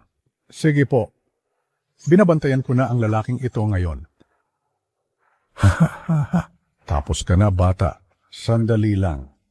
Darating si Presidente Wang kasama ang presidente ng Yinlong, ang pinuno ng pamilya Qin. Sa panahong iyon, hindi na ito malulutas ng pagmamakaawa mo. Isang bagay na malulutas, Talaga ba? Hihintayin ko. Hayaan mong sabihin ko sa iyo, gaano ka man kagaling, ngunit sa harap ng ganap na lakas at kapangyarihan, wala ang iyong mga kasanayan. Ipapaalam ko sa iyo mamaya kung gaano kawalang kapangyarihan ang iyong mga kamao. Ginoong Chin, narito na po si Ginoong Wang. Ginoong Chin, Ginoong Wang, sa wakas ay narito na po kayo. Siya po ang lalaking ito. Hindi lang niya hinamak ang Black Dragon Group, kundi ininsulto rin ang pamilya Chin. Ang taong ito ay dapat parusahan ng husto. Ginoong Chin, kumalma po kayo. Alam ko po ang kadakilaan ng pamilya Chin at walang sino man ang maaaring lumapastangan dito. Siya po ang lalaking ito. Hindi niya alam ang kanyang lugar at naglakas loob na insultuhin ang pamilya Chin na talagang nakakainis. Ginoong Chin, kumalma po kayo. Hindi tayo dapat magalit sa ganyang hamak na tao. Ginoong Chin, kasalanan ko po talaga ang hindi pagbabantay ng maayos. Hayaan ang basurang ito na magkaroon ng pagkakataong insultuhin ang Black Dragon at ang Hidden Dragon. Gusto ko po sanang ipaubaya ninyo sa akin ang lalaking ito. Tiyak na parurusahan ko siya ng hust. Tiyak na masisiyahan kayong dalawa. Siyempre po ginagawa ko ito para rin pakalmahin si Binibining Chin. Para pakalmahin ako? Sa tingin ko, ginugulo mo lang ako. Tapos ka na, paslit. Malaking pagkakamali ang ginawa mo ngayon. Pinagalit mo si Binibining Chin. Tapos ka na. Ginong Wang, ano po ang ginagawa ninyo? Masama nga po ang nagawa ko. Ngunit kayong dalawa dapat parusahan muna ang tagalabas. Tagalabas? Si Chin Mingyo po ay bumabati kay Ginoong Ning. Si Mingyo po ay walang kakayahan sa pamamahala ng kanyang mga nasasakupan. Pakiusap po, parusahan din ninyo ako, Ginoong Ning. Ginoong Ning, wala po itong kinalaman kay Binibining Chin. Kasalanan po ito ng aking mga nasasakupan. At nagkamali sa pagpili ng tao. Pakiusap po, parusahan ninyo ako. Tumayo ka. Opo. Siya ay isang hamak na probinsyano lang. Paano kayong dalawa lumuhod sa kanya? Dadabad pundits. Ano ka ba? Paano mo nagawang bastusin si Ginoong Ning? Si Ginoong Ning ay isang kagalang-galang na bisita ng aming pamilya Chin. Kahit pa ang aking ama na si Chin Wangke ay personal na dumating upang makipagkita kay Ginoong Ning, kailangan pa rin niyang lumuhod at magbigay galang. Ang taong itinuturing na Diyos sa aming pamilya ay ininsulto ng isang walang kwenta na tulad mo. Ginoong Ning, hindi. Maestro Ning, huwag niyo na pong alalahanin ang mga kontrabida. Ituring niyo na lang po akong walang kwenta. Pakawalan niyo na lang po ako. Huwag kang humarang, palayain mo siya. Umalis ka. Hoy. Chin Mingyue, binibigyan kita ngayon ng gawain. Imbestigahan ang Donghai sa anumang paraan. At hanapin ang pinagmulan ng dayuhang Diyos. Ako, si Chin Mingyue ay susunod. Ginoong Ning, may 1 bilyong piso sa card na ito. 500 milyong piso ay utang ng pamilya Bai. At ang natitirang 500 milyong piso ay kabayaran. Oh. Ay ate, huwag kang mag-alala. Ayos lang ang probinsyanong yan. Si Yun. Ning Xiaoyao, ayos ka lang ba? Nasaktan ka ba? Ayos lang ako. Wala silang magagawa sa akin. Wala silang magagawa sa'yo. Huwag mong isipin na hindi ko alam.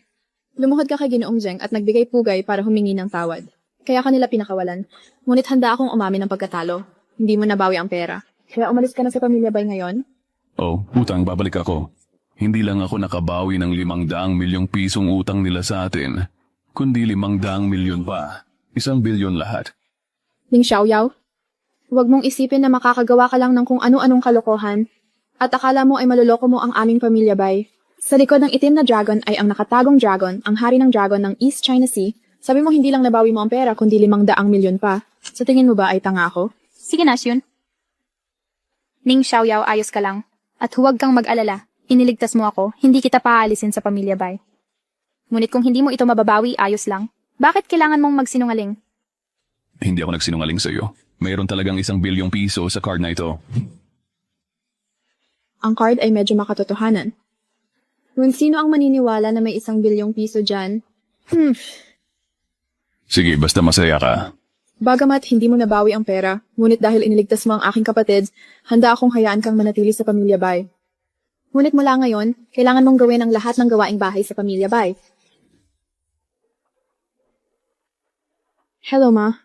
Si Yun, ngayon lang, tumawag sa akin si Presidente Wang ng Black Dragon Group.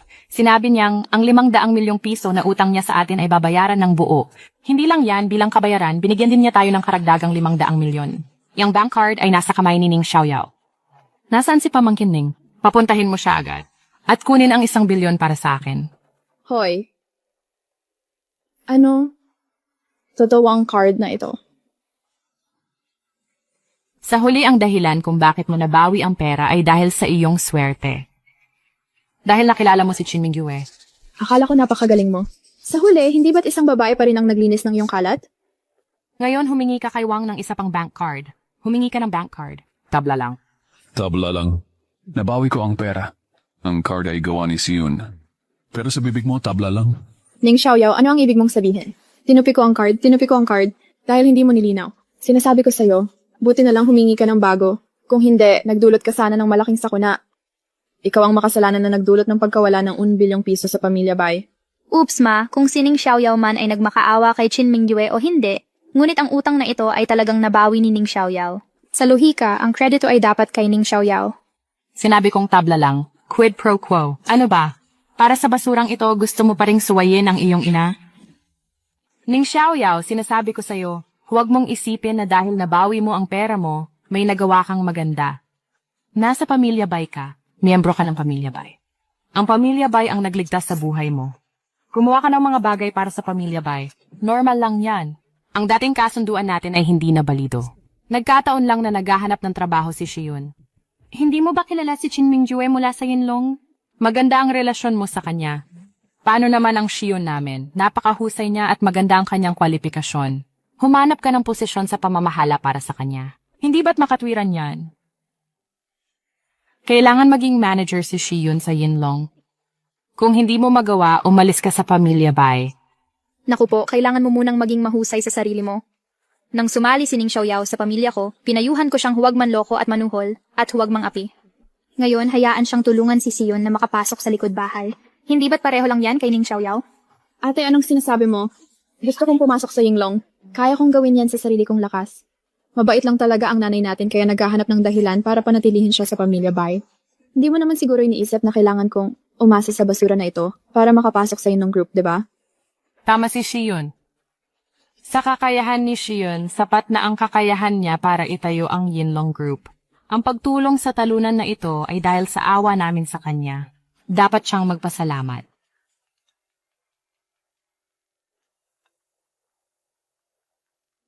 Ginoong Ning, may resulta na ang bagay na inimbestigahan mo. Pero medyo komplikado ito. Hindi ko alam kung libre ka bukas para magkausap ng harapan. Sige, pupunta ako sa gusaling Yinlong mo bukas. Magkita tayo at mag-usap.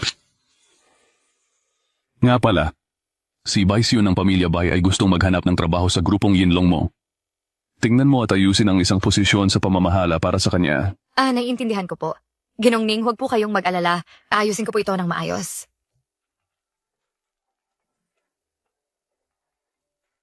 Hello? Kalihim Jiang? Ano? Papupuntahin ako sa grupong Yinlong bilang pinuno ng departamento? Sige, naiintindihan ko. Si Kalihim Jiang ito. Anak, tinanggap ka na ng Yinlong. Ilang araw na ang nakalipas, nagsubmit ako ng resume sa grupong Yinlong. Kahit walang umaasa sa iba, kaya ko pa ring makapasok. Ako ang sarili kong suporta. Haha. Ning Xiaoyao, sino ang kausap mo sa telepono? Nagmakaawa ka na naman ba kay Chin Mingyue? May ginawa ka ba sa trabaho ng kapatid ko? Binanggit ko ito kay Chin Mingyue. Ano? Ning Xiaoyao, sa isang pangungusap mo lang, sinira mo ang lahat ng aking pagsisikap. Pinapayuhan kitang humingi ka ng tawad sa akin agad. Tama yan, naawa lang ako sa'yo. At gusto kitang panatilihin sa pamilya Bai. Sinasabi mong pabigat ka lang. Si Shiyun ay talagang mahusay. Kaya rin niyang makapasok sa pamamahala ng Hidden Dragon. Humingi ka ng tawad kay Shiyun agad. Nagsasabi lang ako ng totoo. Bakit ako hihingi ng tawad? Ning Xiaoyao, napansin kong mahina ka sa lahat ng bagay, pero matigas ang ulo mo. Sa tingin ko, mas mabuting huwag na tayong mag-abala na magalit sa ganitong uri ng talunan. Kahit pa sabihin niyang bumagsak ang langit, hindi nito babaguhin. Ang katotohanan na magre-report ako sa grupong Hidden Dragon bukas. Huwag nating hayaang sirain ng ganitong uri ng basura ang ating kalooban. Hahaha, sige. Huwag kang magalit sa talunang ito. Tara na, ipagdiriwang ni Mama para sa'yo. Buksan ang champagne. Sige. Uminom ka ng kaunti lang, kailangan mong mag-report bukas. Huwag kang malate. Pakialaman mo ang sarili mo. Nandito na ako. Sige po, Ginoong Ning. Bababa po ako para sunduin kayo. Sige. Alam ko. Kalihim Jiang, hindi ko ba sinabi sa'yo? Masaya ako kagabi. Nagdiwang kasama ang pamilya ko. Nakatulog ako ng sobra. Bukod pa rito, 2 oras lang naman akong na-late. Bilang isang taong may talento tulad ko, hindi ba pwedeng ma-late? Ning Xiaoyao, bakit ka nandito? Grupong Yinlong hindi lugar para sa isang talunan na tulad mo. Hindi ito ang lugar para sa'yo. Hoy, ang hangin ay puno ng amoy, mahirap mo. Mas mabuti pang kumalis ka na dito. May mahalaga akong gagawin ngayon. Magwala ka sa ibang lugar. Sino ka? Para magsalita sa akin ng ganyan? Ning Xiaoyao, ako ang sumisikat na bituin ng Yinlong Group. Paano mo ako binastos?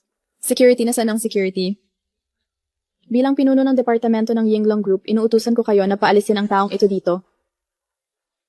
Maaari ko bang itanong kung anong nangyari sa inyong dalawa? Ang laking basura. Nagpapagala-gala sa Yinlong Group. Hindi mo ba nakikita?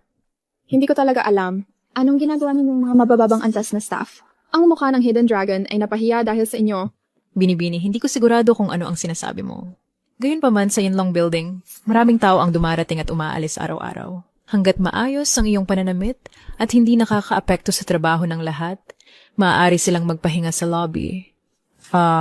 Ikaw, isang mababang antas na empleyado, nangahas na sumagot sa akin ng ganito? Alam mo ba kung sino ako?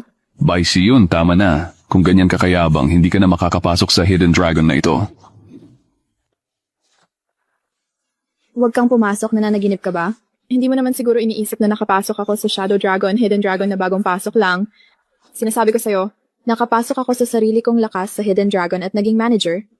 Pinamamahalaan ko ang sarili kong mga tauhan. Wala itong kinalaman sa'yo. Sinasabi ko sa'yo, si Ning Xiaoyao, isang mababang uri ng tao tulad niya. Kaya kong gawin ang gusto ko. Wala itong kinalaman sa'yo. Nasaan ang security guard? Bakit hindi pa kayo dumarating? Dali paalisin ninyo ang taong ito o mag-resign na kayong lahat. Sino ang nag-iingay? Magandang araw po, Presidente Chin. Magandang araw po, Ginang Chin. Ako po ang bagong supervisor ng departamento ng Yinlong Group. Ang pangalan ko po ay Bai Xiun. Nakita na po tayo dati. Ay, ikaw pala. Ginang Chin, naalala mo pa rin ako. Alam ko, nakapasok ako sa Hidden Dragon Group bilang management Dahil siguro sa matalas mong mata at nakita mo ang aking pambihirang kakayahan at walang hanggang potensyal, Ginang Chin, huwag kang mag-alala. Hindi ko bibiguin ang iyong mga inaasahan. Mga inaasahan? Sa tingin ko nagkakamali ka. Wala akong anumang inaasahan sa'yo. Anong nangyayari? Ginang Chin, itong probinsyano na ito ang gumagawa ng gulo dito, kaya ka naistorbo. Magpapadala ako ng tao para paalisin siya mamaya. Sinabi mong paalisin siya. Tama po, Binibining Chin. Alam ko, baka may nararamdaman ka pa rin kay Ning Xiaoyao, pero sa lahat ng paggalang, hindi siya karapat-dapat sa'yo. Dapat makipaghiwalay ka na sa kanya ng tuluyan. Bilang pamunuan ng Hidden Dragon Group, tungkulin kong ibahagi ang iyong mga alalahanin. Huwag kang mag-alala, hanggat nandito ako, hinding-hindi ko hahayaang guluhin ka ng walang kwentang ito. Sino ang nagbigay sa'yo ng lakas ng loob para magsalita ng masama tungkol kay Ginoong Ning? Binibining Chin, ipinagtatanggol mo ang isang gigolo para saktan ang iyong magiging kanang kamay. Dapat mong malaman na ako mismo ang nirecruit mo, ang magiging bituin ng Hidden Dragon. Nirecruit mo ang sarili mo? Karapat-dapat ka rin. Kung hindi dahil sa komisyon ni Ginong Ning, sa iyong mga qualification sa akademya at resume, hindi ka karapat-dapat na pumunta sa Yinlong para maglinis ng banyo. Ginong Ning pakiteng nanit sinang mabut. Sabi niya may lakas at kakayahan siya. Kung gayon, hayaan siyang sundin ang normal na proseso ng pagre-recruit. Opo, Ginong Ning. Binibining Bay, ang Yinlong group namin ay tumatanggap lamang ng mga may master's at doctoral degrees. Nagtapos ka sa junior college, hindi ka nakakatugon sa aming pamantayan sa pagre-recruit. Pero para kay Ginong Ning, papayagan kitang pumasok sa Hidden Dragon bilang tagalinis. Imposible yun. Napasok ako sa sarili kong lakas. Ako lang to. Ikaw lang ang may kasalanan. Ikaw lang ang may kasalanan. Diba? Ikaw lahat ang nagpapahamak sa akin. Pinapakiusapan si Chin Mingyue na gawin akong tagalinis, diba? Masyadong pasensyoso sa'yo si Ginong Ning. Dahil lang yan sa magandang ugali ni Ginong Ning. Huwag mong subukan ang kapalaran mo. Tama na. Ayos ka lang ba? Chin Mingyue, anong ginagawa mo?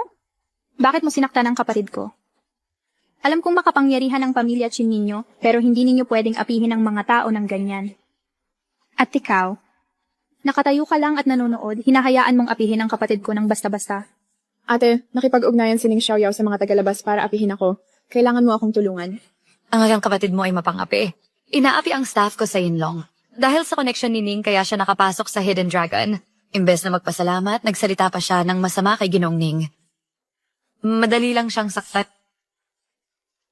Totoo ang sinabi niya. Ate, paano ka maniniwala sa salita ng tagalabas? Magkasabot sila mula pa noon. Nakapasok ako sa Hidden Dragon sa sarili kong lakas. Kasalanan lahat ni Ning Xiaoyao. Ngayon, nawalan ako ng posisyon bilang supervisor. Ininsulto ako ng babaeng ito at pinagawa ako ng paglilinis. Sige, tama ka. Umakyat na muna tayo. May mga bagay na kailangan pag-usapan. Ning Xiaoyao, gago ka. Ning Xiaoyao, gago ka, ikaw.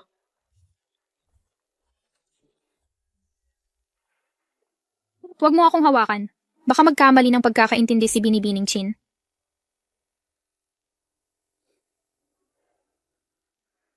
Umalis ka. Ning Xiaoyao, makita tayo ulit.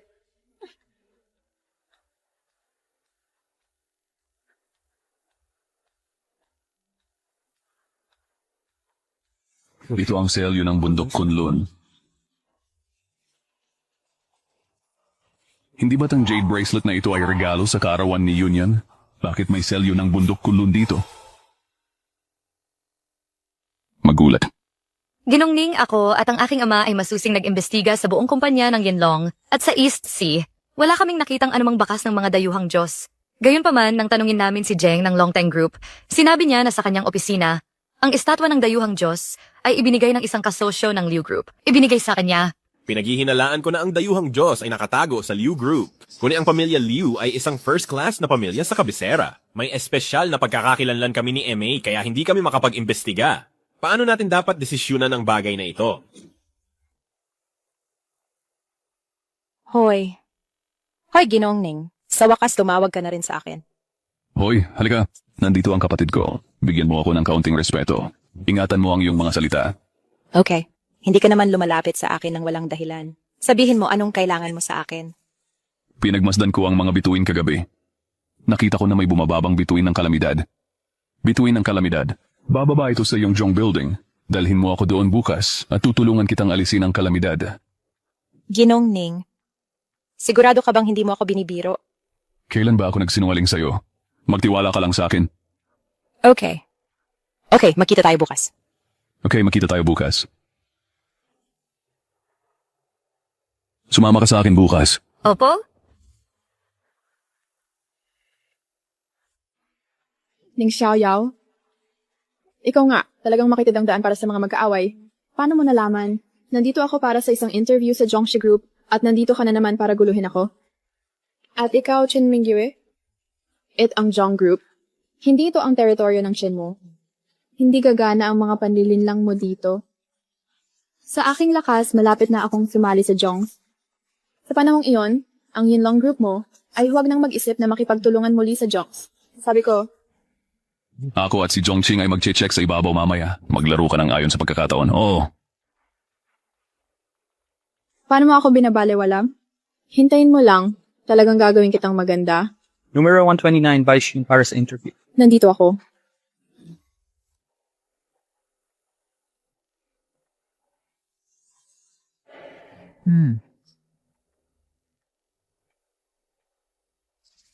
Ikaw si Vice yun. Ako po si Vice yun. Magaling, magaling. Kaya, Binibining Bay, hubarin mo ang iyong Amerikana. Simulan na natin ang interview. Hubarin ang Amerikana at simulan ng interview. Hubarin ang Amerikana. Hubarin ang Amerikana at simulan ng interview. Hubarin ang Amerikana at simulan ng interview. Hubarin ang Amerikana at simulan ng interview. At simulan ng interview. Sino ka sa tingin mo? Naglakas loob kang sirain ang maganda kong balak. Ning Xiaoyao, bakit ka nandito? Nag-interview ako. Paano ka nakapasok dito? Ano? Bakit wala sa akin ang Amerikana ko? Binibining Bite, nag-interview lang kami kanina. Bigla kang nakaramdam ng hindi maganda. Gusto kitang pagpahingahin. Pero hindi ko inasahan na biglang pumasok ang bastardo na ito at sinipa ako sa lupa at hinubad ang iyong Amerikana. Balak mong gawang ka ng masama. Ano? Ning Xiaoyao, kumain ka na ba ng abdo ng leopardo? Naglakas loob ka pang saktan ako. Hindi ka ba natatakot sa kapatid ko na kunin ang buhay mo? Tama po, Binibining Bay. Sinabi rin niya na sinusubukan lang niyang sirain ang iyong interview para hindi ka makapasok sa aming Zhong Group. Ning Xiaoyao, lalabanan kita. Nabighani ka lang ng interviewer na ito. Nabighani ng kapangyarihan ng dayuhang Diyos. Gusto niyang gumawa ng hindi nararapat sa iyo. Sinasigip kita. Sa tingin mo ba maniniwala ako sa sinabi mo? Hindi mo lang matanggap na magaling ako at na-promote. Sir, ang interviewer. Tawagin ng security para paalisin siya. Opo. May tumulong sa akin.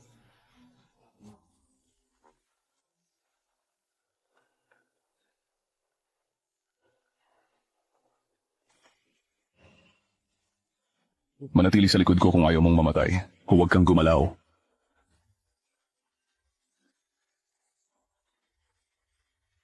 Tama na. Tingnan natin kung sino ang maglakas loob na hawakan siya.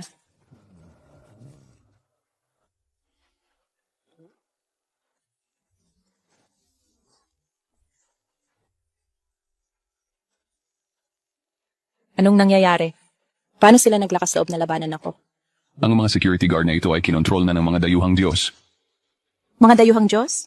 Ipapaliwanag ko sa iyo mamaya. Anong ginagawa mo? Hayaan mong sabihin ko sa iyo, huwag kang gumawa ng masama. Hoy, Binibining Zhong. Hayaan mong sabihin ko sa iyo, masama ang taong ito. Dinala ko si Binibining Bay para sa interview kanina. Bigla na lang pumasok ang taong ito. Gumamit siya ng kaunting mahika at pinahimatay si Binibining Bay. Gusto pa niya itong gahasain. Tapos tinawag ko ang mga security guard. Nagpakawala siya ng isa pang spell at nagwala ang mga security guard. Kaya naglakas loob siyang hawakan ka. Mapapatunayan ko. Hindi lang iyon, binantaan din niya ako. Ayaw lang niya na maging maayos ako. Dahil lang sa sinabi mo. Kahit baliin pa ang lahat ng iyong mga paa at kamay, kailangan mong tiisin iyon. Ning Xiaoyao, naglakas loob ka lang bang magtago sa likod ng mga babae? Panay ang salita mo tungkol sa mga dayuhang Diyos. Pero nasaan ang dayuhang Diyos? Opo, Binibining Zhong. Tingnan ninyo, walang dayuhang Diyos dito. Baka naman nalinlang kayo ng Ginoong Ning na ito. Anong nangyayari? Bakit wala siyang hininga ng dayuhang Diyos? Iyon nga, mas gusto niyang maging masaya pa na yung salita tungkol sa mga dayuhang Diyos. Sa tingin ko, ang mga dayuhang Diyos ay dahilan lang niya sa paggawa ng masama. Xiaoyao, may tinatago ka ba sa akin? Kahapon sinabi mong may disaster star ang Jong Group. Ngayon naman sinasabi mong may mga dayuhang Diyos. Puro kalokohan lang yan. Nalilito na ako sa'yo. Kung sinabi kong may mga dayuhang Diyos, edi may mga dayuhang Diyos. Kung sinabi mo, Edith, ito. Kung ganun, sasabihin ko rin, walang mga Diyos sa mundong ito. Ning Xiaoyao, pinapayuhan kitang tigilan na ang pagpapanggap na Diyos. Humingi ka na ng tawad sa akin. Mamaya ipapadala kita sa istasyon ng pulis. May mga saksi at ebidensya ako. Hindi kita hahayaang magdahilan. May ebidensya ako para patunayan ang pag-iral ng mga dayuhang Diyos. Chin Mingyue, bakit ka nandito? Ang galing mo. Ning Xiaoyao, akala ko namimiss mo ako. Pero nagdala ka pa ng ibang babae para makita ako.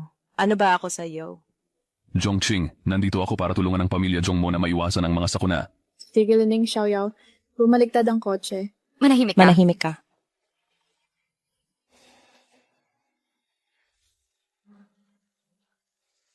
Hindi ba sinabi mong walang mga dayuhang Diyos?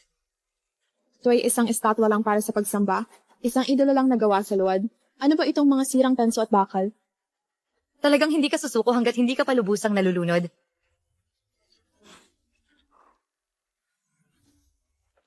Naniniwala ka na ba ngayon?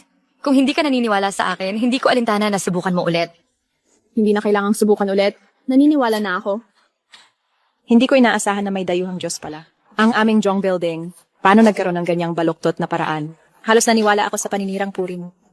Paulit-ulit mong ininsulto si Xiaoyao at gusto mo pa ring sumali sa Jong Group. Idinideklara ko. Permanenteng ipinagbabawal ng Jong Group si Bai Xiun. Idinideklara ko? Permanenteng ipinagbabawal din ng Yinlong Group si Bai Xiun. Bai Xiun, ngayon bading sa Imperial na kabisera o sa EC, walang kumpanyang maglalakas loob na kumuha sa'yo. Ikaw? Umalis ka rito. Kinungning, paano natin haharapin ang taong ito? Sabihin mo, anong nangyayari sa dayuhang Diyos na ito? At sumasamba ka sa mga dayuhang Diyos sa aking Jong Group. Anong gusto mong gawin? Mag-iingat. Ning Xiaoyao, nagkita ulit tayo. Ning Xiaoyao, muli kitang tatanungin. Hanggat handa kang makipag-dual cultivation sa akin, hahayaan kitang umabot sa tuktok sa kanlura. At maging hari ng mga Diyos sa kanluraning mundo. Hindi mo ba naiintindihan sa mga landas? Ako ang pinakamalakas sa kalagitnaan ng taginit. Ang kanluraning mundo ay basurahan lang.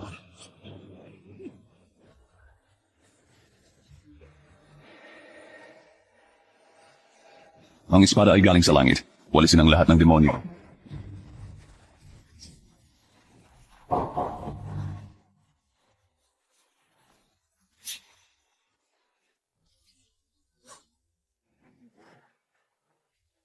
Imposible.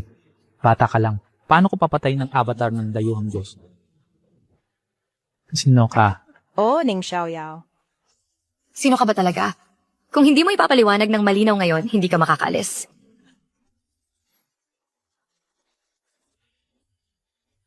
Bundok Kunlun. Dragon Master. Ikaw ang Dragon Master.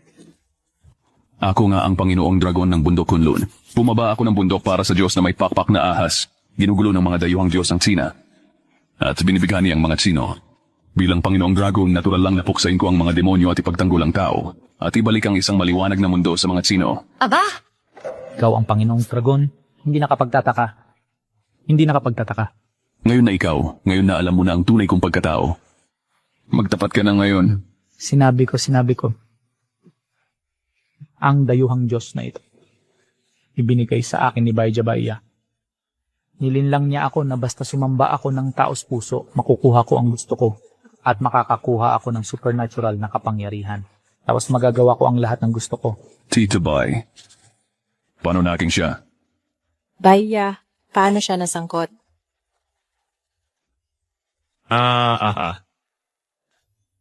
Alam ko na. Naiintindihan ko. Anong naiintindihan mo? Ngayon tila, ang tunay na katawan ng Diyos na may pakpak na ahas ay nakatago sa pamilya Bai. Pamilya Bai. Hindi nakapagtataka na ang pulseras na jade na ito ay may selyo ng kunlun. Hindi nakapagtataka na tuwing umuwi si Bai GQ, nawawala ang hininga. Ng dayuhang Diyos, marahil, sinupil ng pulseras na jade ang dayuhang Diyos, kaya napilitan ang mga dayuhang Diyos na mag-hibernate. Hindi, may masamang mangyayari sa pamilya Bai. Ang masamang espiritu ng pamilya Bai ay napakalakas na malapit ng magkaroon ng anyo. Kung walang pagsupil ng jade, hindi na itatago ng dayuhang Diyos ang kanyang hininga. Ning Xiaoyao, lahat ito ay dahil sa kanya. Umasa siya sa sarili niyang kaalaman at pag-ibig, Qin Mingyue. Masamang paninirang puri, naghahasik ng pagkakawatak-watak, at pinakiusapan si Zhongqing na harangan ako. Ang pinakamahalaga ay hinayaan niyang apihin ako ng 2 asong iyon. Tingnan mo na mamaga ang mukha ko. Ling Xiaoyao, paano ka naglakas loob na bumalik? Pinakain at dinamitan ka ng aming pamilya Bai. Sa halip, umamin siya ng isang walang utang na loob. Ngayon, kailangan mong bigyan ako ng paliwanag. Kung hindi, sisipain kita palabas ng pamilya Bai. Tita Bai, hindi ako naghasik ng pagkakawatak-watak. Hindi lang yun, iniligtas ko rin si Xion. Iniligtas si Xion? Nang bugbugin si Xion, anong ginagawa mo? Nang siya ay iban, anong ginagawa mo? Nagpapaligaya ka, Qin Mingyue. Ginamit mo ang kapatid ko bilang stepping stone. Hindi ito ang oras para sabihin ng mga ito. Sigurado ako na ang tunay na katawan ng may pakpak na ahas ay nagtatago sa pamilya Bai. Ang unang prioridad ay hanapin muna ang mga dayuhang Diyos. Kung hindi, ang pamilya Bai ay nasa panganib ng kapahamakan. Ning Xiaoyao, hindi mo lang binubuli ang aming Xion, kundi isinusumpa mo pa ang buong pamilya namin. Kung hindi ka naniniwala sa akin, tanungin mo si Xion. Siya ay nasa Zhongxi Building ay personal na naranasan. Ang takot ng dayuhang Diyos. Anong naranasan ko? Huwag mong isipin na hindi ko alam. Lahat yan ay panlilin lang na pinagtulungan ninyo para lokohin ako. Para lang takutin ako. Para sirain ang interview ko. At saktan ang nag-interview sa akin. At ipinablock ako ni Zhong. Sa huli, natakot sila na magkakagulo ako at gumawa lang ng kung ano-anong kalokohan para linlangin at takutin ako. Sinasabi ko sa'yo, nakita ko na ang mga panlilin lang ninyo. Si Kiyo, kailangan mong maniwala sa akin. Totoo ang sinabi ko. Kung hindi mo agad aalisin ang mga dayuhang Diyos, mapapahamak ang pamilya Bai. Tama na, Ning Xiaoyao. Tigilan mo na ang pag-uusap tungkol sa supernatural. Akala ko dumating ka ngayon dahil nakonsensya ka gusto mong humingi ng tawad kay Xion. Pero hindi ko inaasahan, sa panahong ito, puno ka pa rin ng feudal na pamahiin. Wala ka ng pag-asa. Ang sinabi ko ay hindi feudal na pamahiin. Nalaman ko na ngayon na nandito ako. Si Tito Bai ay pinatay ng Diyos na may pakpak na ahas. Ngayon, muli niyang sinisira ang pamilya Bai ninyo. Ipinaghihiganti ko si Tito Bai. At para iligtas kayo. Anong sinabi mo? Ang pagkamatay ni Bai mo, sinuri mo na. Anong nalaman mo? Nanay, nagsinungaling lang siya sa'yo. Bakit ka naniniwala sa kanya? Manahimik ka. Misteryoso ang pag-alis ni Bai. Palagi siyang tinik sa puso ko. Ning Xiaoyao, nalaman mo ba talaga? Kung maglakas loob kang lokohin ako sa bagay na ito, isusugal ko ang buhay ko, pagbabayarin kita. Oo, nalaman ko na. Noon, nagkaisa ang aking ama at si Tio Bai para paalisin ang mga dayuhang Diyos sa kanluran. Nang sila ay sinusubaybayan ang kinaroroonan ng Diyos ng may pakpak na ahas, inambush sila. Namatay ang aking ama. Nakatakas si Tio Bai. Pagkatapos noon, ang aking pamilyang Ning ay nilipol ng Diyos ng may pakpak na ahas. Isinakripisyo ni Tio Bai ang kanyang buhay para protektahan ako, kaya nailigtas ko ang aking buhay. Ang sinabi mo, maliban sa mga feudal na pamahiin ng mga dayuhang Diyos sa kanluran, ay lahat ng mga bagay na alam na namin? Tama. Pero naisip mo ba na ang aking ama at si Tio Bai, nang iniimbestigahan nila ang kinaroroonan ng Diyos ng may pakpak na ahas, ay orihinal na lihim na operasyon? Paano nalaman ng Diyos ng may pakpak na ahas ang mga galaw ni na ama at Tio Bai at naunahan sila? Dahil sinabi mong Diyos ang Diyos ng may pakpak na ahas, kung gusto niyang malaman na may nag-iimbestiga sa kanya, may daan-daan siyang paraan para malaman. Nang sinusubaybayan ng ibang dayuhang Diyos, hindi ba nagtagumpay sina Tio Bai at ang aking ama? Ano ang gusto mong sabihin? Ang gusto kong sabihin ay, kung bukod sa aking ama at kay Tio Bai, sa grupong ito na nagpapalayas ng mga dayuhang Diyos, mayroong ikatlong tao. Ano, may ikatlong tao? Oo. Ang ikatlong taong ito ang nagbunyag sa Diyos ng may pakpak na ahas ng kinaroroonan ng aking ama at tiyo na nagdulot ng sunod-sunod na trahedya. Sa tingin mo tama ako, Tio Bai? Haha, pamangkin Nining, ano ang sinasabi mo? Bakit hindi ko maintindihan? Kalaunan, nalaman ko sa ilang paraan na lumabas na ang aking ama at si Tito Bai ay inatasan na paalisin ang mga dayuhang Diyos mula sa kanluran. Inutusan sila ng bundok Kunlun. At nakita ko rin mula sa mga materialis noong taong yon na ang mga taong inatasan na paalisin ang mga dayuhang Diyos bukod sa aking ama at kay Tito Bai ay mayroon talagang ikatlong tao. Gayunpaman ang pangalan ng ikatlong tao ay nakatago hanggang sa pumunta si Bai Siyon sa gusaling Zhongxi upang magmakaawa ng pagkain. Dito, nahuli namin si Chuen na may doble ng dayuhang Diyos. Sinabi niya na ang kanyang estatwa ng Diyos na may pakpak na ahas ay ibinigay sa kanya ni Bai Ya ng pamilya Bai. Sa ganitong paraan, lahat ay konektado. Si Bai Ya ay nabighani ng Diyos na may pakpak na ahas. Pinatay ang aking ama at tiyuhin na humantong sa trahedya. At ito ang katotohanan ng trahedya. Baya? Pinatay mo ba talaga ang iyong kapatid? Ma, nagiging ulyanin ka na ba? Ning Xiaoyao binanggit pa ang bundok Kunlun. Ang Panginoong Dragon ng bundok Kunlun ay ang kasamang pinuno ng gitna at laginit. Ang balita tungkol sa bundok Kunlun ay lahat lihim ng estado. Siya ay isang probinsyano lang. Paano niya malalaman? Karapat-dapat ba siya? Naawa ako. Iniisip na ikaw ay isang ulila. Pagdating sa Donghai at walang masandalan, kaya iniwan kita sa pamilya Bai. Ngunit paano mo kami tinrato? Nag-interview ang kapatid ko, hindi ka lang tumulong kundi lalo mo pang pinalala ang sitwasyon. Nasin, upang makabalik sa pamilya Bai bilang isang pabigat, sinabi mo pa ang ganoong mga salita, Ning Xiaoyao. Talagang binigo mo ako. Totoo man o hindi ang sinabi ko, alamin natin. Ham-ham. Ning Xiaoyao, nababaliw ka na ba? Galit ka ba at gustong pumatay? Hanggat sirain ko ang kanyang katawan, malalaman mo kung sino siya. Tigilan mo ang pagsasalita ng walang kabuluhan. Ning Xiaoyao, kung gusto mong patayin ang tiyuhin ko, kailangan mo muna akong patayin. Maliban kung makapagbigay ka ng ebidensya, hindi ako maniniwala sa'yo.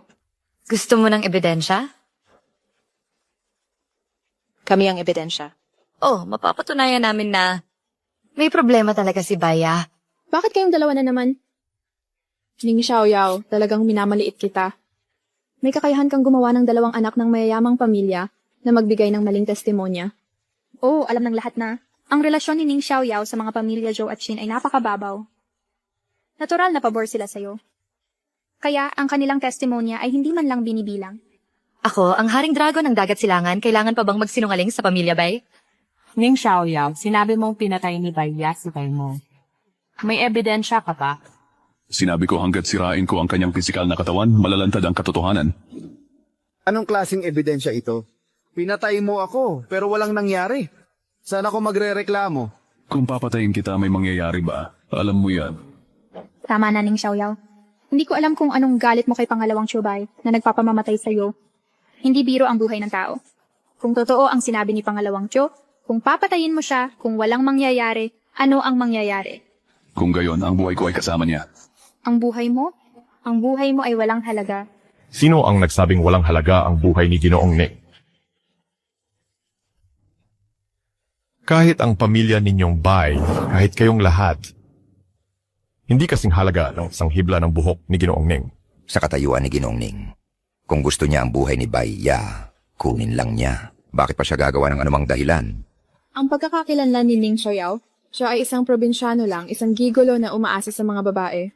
Bukod sa 2 pagkakakilanlan na ito, anong iba pa ang maari niyang maging pagkakakilanlan? Paano mo nagawang bastusin si Ginoong Ning? Ginoong Qin, inaamin ko na sa harap mo ang pamilyang Bai ay hindi sapat. Ning Xiaoyao, pinagtaksilan niya ang damdamin ng iyong anak. Bakit kailangan mong ipagtanggol ang isang hamak na tao? Kayong mga palaka sa balon. Ang katayuan ni Ginoong Ning ay mas mataas pa sa langit at mas malalim pa sa dagat. Kayo ang pinakamalapit kay Ginoong Ning at ang pinakabulag. Sino ba talaga si Ning Xiaoyao? Halos sambahin na siya. Kung ganon, sabihin mo sa akin para lumawak ang aking kaalaman. Hayaan mong makita ko kung paano ang kanyang pagkatao, kung paano siya naging napakalakas. Kung ganon, makinig ka. Si Ginoong Ning ang master ng bundok ng mga diwata. Siya rin ang co-owner ng Midsummer. Ano? Imposible. Siya ay isang gigolo na umaasa sa mga babae. Paano siya magiging Panginoon ng Dragon? Mukhang gusto mo siyang pumunta sa pamilya Chin para maging manugang. At nagsabi pa ng ganoong kalokohang kasinungalingan para sabihin. Ako nga ang Panginoon ng Dragon ng bundok ng mga diwata. Nagkiwisawis-bugay kami sa Panginoon ng Dragon. Imposible, hindi ako naniniwala. Peking token lang yan. Bakit karapat dapat si Ning Xiaoyao dyan? Totoo ba yan? Bakit ako magsisinungaling sa'yo? Kahit ikaw pa ang tunay na Panginoon ng Dragon, ano ngayon? Kahit ikaw pa ang tunay na Panginoon ng Dragon, hindi mo ito magagawa. Hindi ka pwedeng pumatay ng tao ng basta-basta. Sinasabi ko pa rin na hanggat nandito ako, hindi mo masasaktan ang tiyuhin ko. Kung ganun, panoorin mabuti.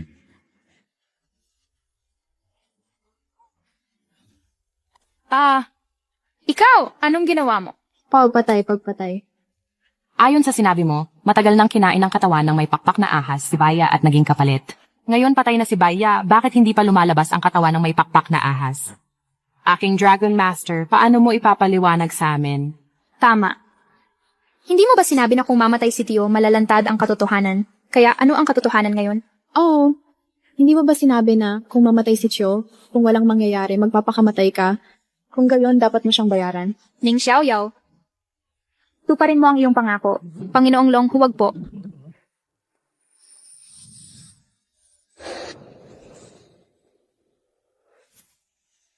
Ning Xiaoyao, kailangan mo ba silang patayin lahat? Orihinal, ginamit ko ang katawan ni Baya at madali kong malulunok ang buong pamilyang Bai. Pagkatapos, gagamitin ko ang pamilyang Bai bilang boss at sasakupin ang buong dagat silangan. May dalawang bagay akong hindi inaasahan. Una, ang matandang Bai mo ay may ipinago pala. Nag-iwan siya ng isang jade bracelet na may marka ng kapangyarihan ng bundok Kunlun. Pinipigilan ng jade bracelet na ito ang aking banal na kapangyarihan, kaya hindi ko makontrol ang pamilyang Bai sa loob ng ilang sandali. Pangalawa, paano mo nahanap ang pamilyang Bai ng napakapili? At paano mo agad nakilala ang aking pagkakakilanlan? Ning Xiaoyao, hindi ka talaga simple. Ang sinabi ni Ning Xiaoyao ay totoo pala. Baka nagkamali ako sa kanya noon. Imposible. Paano magiging Diyos na ahas balahibo ang pangalawang tiyuhin? Siya yan. Siya ang pumatay sa tatay mo noon. Ahas balahibo. Ngayon, pagbabayaran mo ito ng dugo. Ikaw lang, gusto mo akong pagbayarin ng dugo. Nilakbay ko ang mundo at sinipsip ang kasakiman, galit, kamangmangan ng tao. Hindi lang bumalik ang aking lakas, kundi umunlad pa. Ngayon, hindi ka na makakatapat sa akin. Pinapayuhan kitang sumuko at magsanay sa akin. Halika sa kanluran. At maging master ng aking mga Diyos ng kanluran. Masamang landas yon. Sa huli, masama pa rin. Mga Diyos ng kanluran, mga langgam lang. Kahit umunlad pa ang iyong kakayahan, sa aking paningin, isang mas malakas na langgam lang. Matigas ang ulo. Libo-libong espada. Ha? Ning Xiaoyao, kailangan mong mamatay. Binabati kita, Panginoong Dragon, sa pagpatay sa Diyos na may pakpak na ahas. At natapos mo na ang iyong merito. Ako, si Jiang Quiling, salamat Panginoong Dragon, sa paghihiganti kay Bai mo. Tita Bai, hindi mo kailangan gawin ito. Isinugal ni Tito Bai ang kanyang buhay para iligtas ako. Tungkulin kong ipaghiganti si Tito Bai. Ma, bakit ka lumuluhod? Masterman siya o hindi, ang buhay niya ay iniligtas ng aming pamilya, Bai. Tama lang na magtrabaho siya para sa aming pamilya. Manahimik ka.